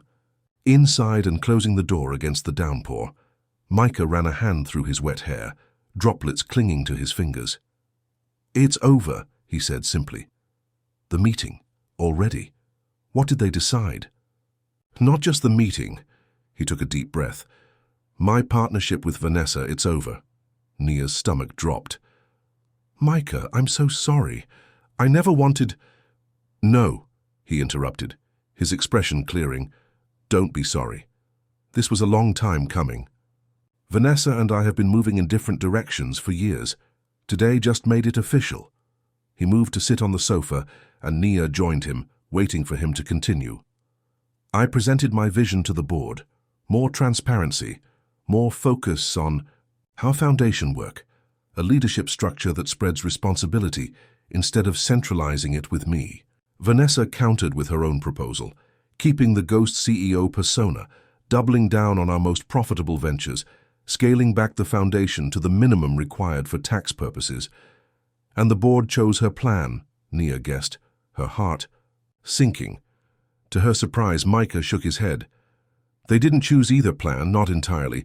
They proposed a compromise, one where the company essentially splits into two divisions. The investment arm would follow Vanessa's approach, while the foundation and our more socially focused ventures would follow mine. "That sounds reasonable," Nia said, still trying to understand why this meant the end of their partnership. It was, but Vanessa wouldn't accept it. She gave an ultimatum. Either we continue as we have been with me as the silent partner and her as the public face, or she walks. A faint smile touched his lips. "She never expected me to let her go." "But, you did." "I did." Micah took Nia's hands in his. "I thanked her for everything we've built together, acknowledged her brilliance and contribution, and accepted her resignation. The board approved a buyout of her shares, which she's already accepted." "How do you feel about that?" Nia asked carefully, searching his face for signs of regret. "Honestly, relieved." Micah's smile grew more genuine. "Vanessa is an incredible businesswoman. She'll land on her feet, probably start a competing firm and try to poach our clients. But we were never really partners in the way that matters. We never shared the same values, the same vision for what success really means." "And what does success mean to you?" Nia asked, though she thought she already knew the answer. "Making a difference, building something meaningful, being present for the people who matter." His eyes held hers. "Being worthy of a second chance, with the woman I love." Nia felt warmth spread through her chest at his words. "You never needed to prove your worth to me, Micah, not with money or success or anything else. I know that now," he said softly. "But I needed to prove it to myself, to believe that I could be the man you deserve." "You always were that man," Nia assured him, leaning forward to kiss him gently. "Even when you didn't believe it." They sat, in comfortable silence for a moment, the sound of rain against the windows creating a peaceful backdrop to their conversation. Finally, Nia remembered why she'd called him earlier. "I heard from Aunt Jessie today," she said. "She's being discharged from rehab next week, and she's thinking about moving here to be closer to me." "That's wonderful news," Micah said sincerely. "I'd love to see her again. I was thinking." Nia hesitated, then continued. "This cottage is perfect for me, but it would be too small for both of us. And I know you own other properties in the area." Micah's expression brightened with understanding. "You want to find a place for your aunt nearby?" "If that's possible," Nia said. "Something small but accessible with a garden. She loves gardening." "Actually," Micah said, looking thoughtful, "I might have the perfect solution. Do you remember Mrs. Calloway's house? The one at the end of the street with the amazing rose garden?" Nia nodded. She'd admired the charming one-story house on her walks through the neighborhood. "She's moving to Florida to be with her daughter. The house will be vacant next month. It's single level, already has wheelchair ramps from when her husband was. Ill, and the garden is established but not too large to maintain. Micah smiled. And I happen to know the owner would be open to a very reasonable rental arrangement for the right tenant. Let me guess, Nia said, her own smile growing. You own that house too. I bought it last year as an investment property, Micah admitted. But I think it would be perfect for Aunt Jessie, and having her close by would be wonderful for both of us. The casual way he included himself in the consideration of Aunt Jessie's presence, the natural assumption that they would be together long-term, made Nia's heart swell with happiness. This was what she'd always wanted with Micah, a shared future, built on mutual respect and love. Thank you, she said simply, knowing he'd understand all she was thanking him for. Micah pulled her close, his arms strong and secure around her. You never have to thank me for loving you, Nia. It's as natural to me as breathing. The next few weeks passed in a blur of activity. Micah restructured his company leadership, promoting trusted employees to take over day-to-day operations while he focused on the foundation and strategic planning. The business press had a field day with the changes, speculating wildly about the split with Vanessa and Micah's new, more public approach to his role. Meanwhile, Nia helped prepare Mrs. Calloway's house for Aunt Jessie, arranging for some minor modifications to make it even more accessible and comfortable. Micah insisted on handling the costs, brushing aside Nia's protests with a simple, "Please, let me do this. It matters to me." By the time Aunt Jessie arrived, the house was ready, complete with fresh flowers in every room and a fully stocked kitchen. Micah had even hired a part-time home health aide to assist with Aunt Jessie's ongoing recovery, again waving away Nia's concerns about the expense. You spent years taking care of everyone else, he told her privately. Let someone else handle the practical matters for a change. You just focus on being there for your aunt emotionally. That's what she needs most from you. Watching Micah with Aunt Jessie was a revelation. He was patient and attentive, listening to her stories about Nia's childhood with genuine interest, helping her navigate the new house with quiet support rather than hovering concern. For her part, Aunt Jessie seemed delighted by the man Micah had become. I always knew that boy had something special, she told Nia one afternoon as they sat in her new garden, watching Micah install a bird feeder near the kitchen window. Even back then he looked at you like you hung the moon and stars. He still does sometimes, Nia admitted, a blush warming her cheeks. It's a little overwhelming. That kind of love is rare, honey, Aunt Jessie said, patting Nia's hand. Your mother never understood that. She was so focused on security, on what a man could provide materially, that she missed what really matters, finding someone who sees your soul and cherishes it. The mention of her mother still brought a pang of sadness and lingering hurt, but the sharp edge of betrayal had dulled with time and understanding. Do you think she ever regretted it, separating us? Aunt Jessie considered this, her wise eyes. Watching Micah as he finished his task and turned to wave at them, I think she probably did in her quiet moments, but your mother was never one to admit a mistake, especially to herself. I wish I could talk to her about it, Nia said softly. Not to accuse, just to understand. I know, honey, but sometimes we have to find peace without all the answers. Aunt Jessie squeezed her hand. And sometimes the universe gives us second chances to make things right. Looking at Micah, now heading toward them with that smile that had always been just for her, Nia felt a deep sense of gratitude for their unexpected reunion. Whatever her mother's misguided intentions had been, whatever pain their separation had caused, they had found their way back to each other. And that was what truly mattered. Autumn arrived with a brilliant display of color. The trees lining their street turned vibrant shades of red and gold, and a crisp coolness settled into the air.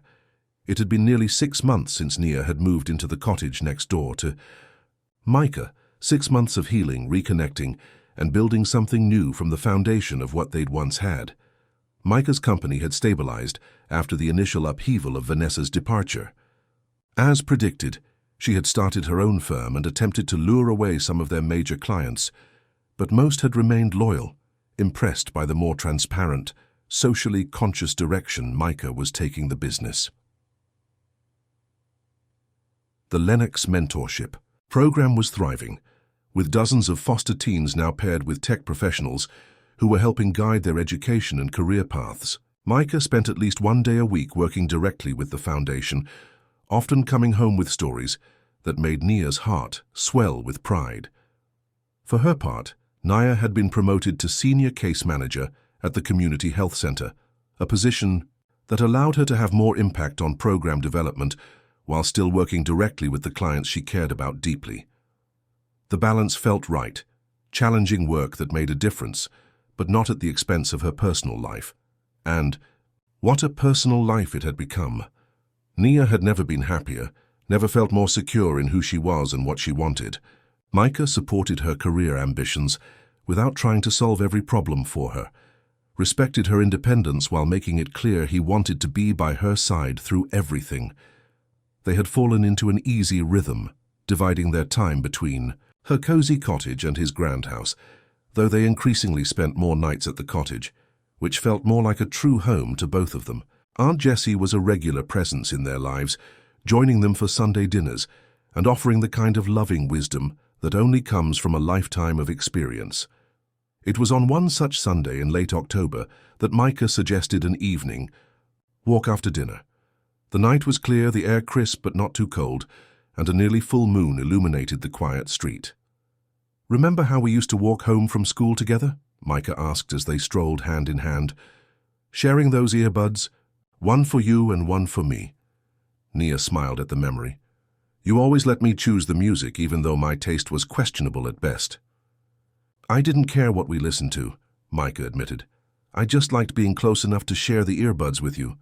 They walked in comfortable silence for a while, eventually finding themselves in the small park at the end of their street. The moonlight created silver patterns on the path, and the leaves rustled gently overhead. "Let's sit for a minute," Micah suggested, leading her to a bench beneath an old oak tree. As they sat down, Nia noticed he seemed slightly nervous, a tension in his shoulders that hadn't been there earlier. "Is everything okay?" she asked.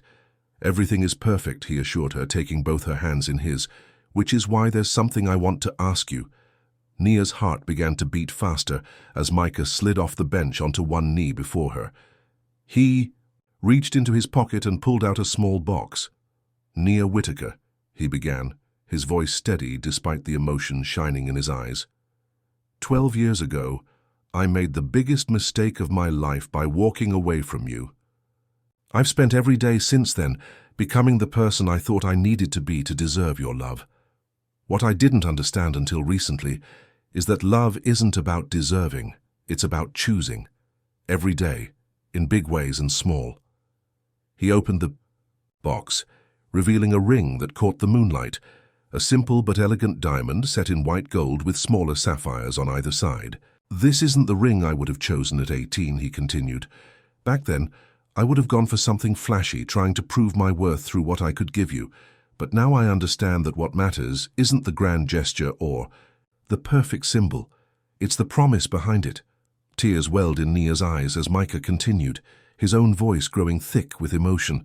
"I promise to choose you, Nia, every day, for the rest of our lives, to support your dreams as fiercely as my own, to never again let anyone else decide what's best for us, to love you through whatever challenges we face." He took a deep breath.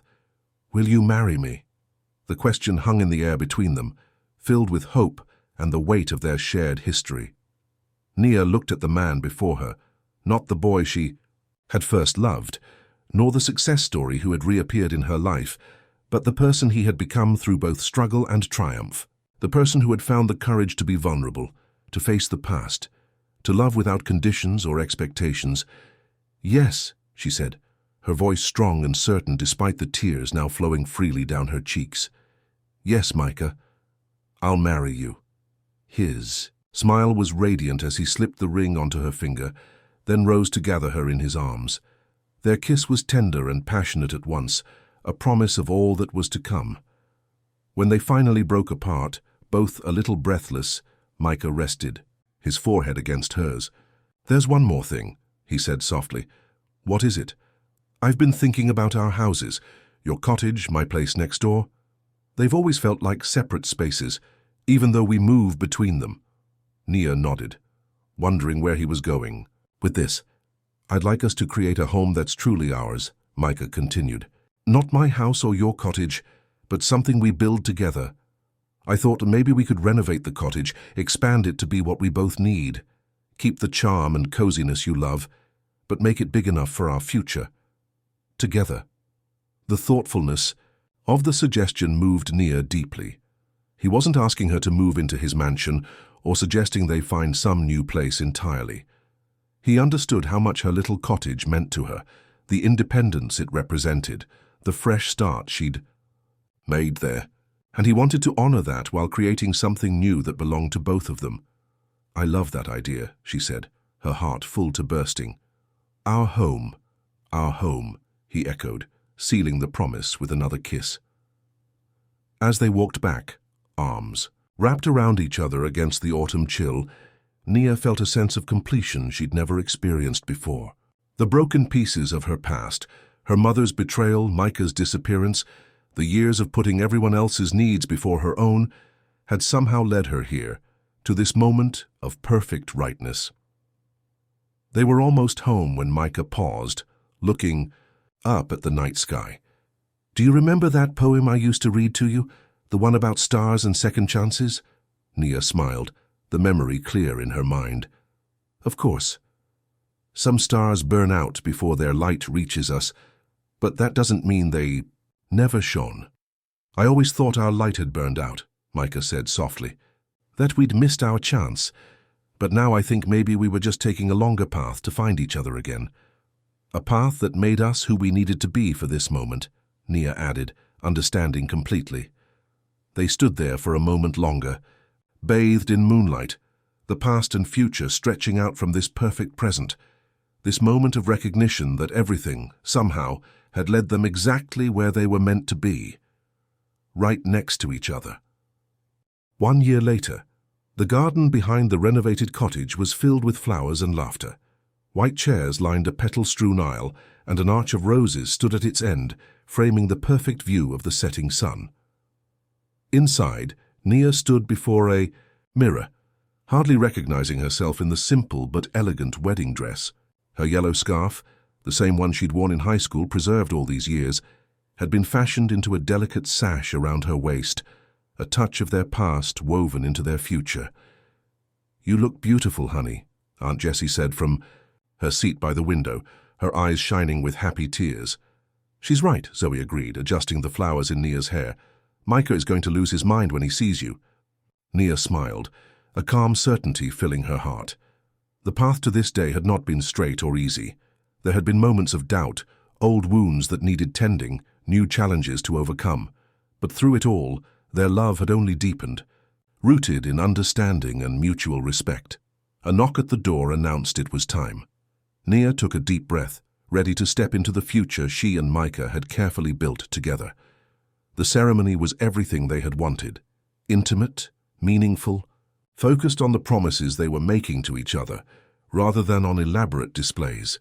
When Micah saw her walking toward him, his eyes filled with such love and wonder that Nia felt her heart might burst from happiness. Their vows, written together over late-night conversations and early morning coffee, spoke of second chances and hard-won wisdom, of choosing each other every day and building a life that honored both their individual strengths and their united vision. I promise to never take for granted the miracle of finding you again, Micah said, his voice steady and sure. To remember that our love is not about worthiness but about choice, choosing each other every day in all the ways that matter. I promise to stand beside you as your equal partner, Nia responded, looking into the eyes of the man who had once been a boy sharing his earbuds with her. To build a future where we both can grow, where neither of us is diminished by the other's light, but made brighter by it. As they exchanged rings and were pronounced husband and wife, Nia felt the pieces of her life, past, present, and future, click into perfect alignment. The broken circle had been mended, stronger at the joining than it had ever been before. The reception that followed was joyful and relaxed, filling their expanded cottage and garden with warmth and celebration. Aunt Jessie danced with Micah. Her mobility improved enough that she needed only a cane for support. Zoe gave a toast that made everyone laugh and cry in equal measure. Even some of the teens from Micah's mentorship program attended, their presence a testament to the life he and Nia were building, one that reached beyond themselves to touch others. Late in the evening, when most guests had departed and the night had grown quiet, Nia and Micah slipped away to the bench beneath the oak tree where he had proposed. The moon was full, bathing the garden in silver light. "Happy?" Micah asked, his arm around her shoulders, her head resting against him in that perfect way they'd always fit together. "Completely," Nia answered truthfully. "You?"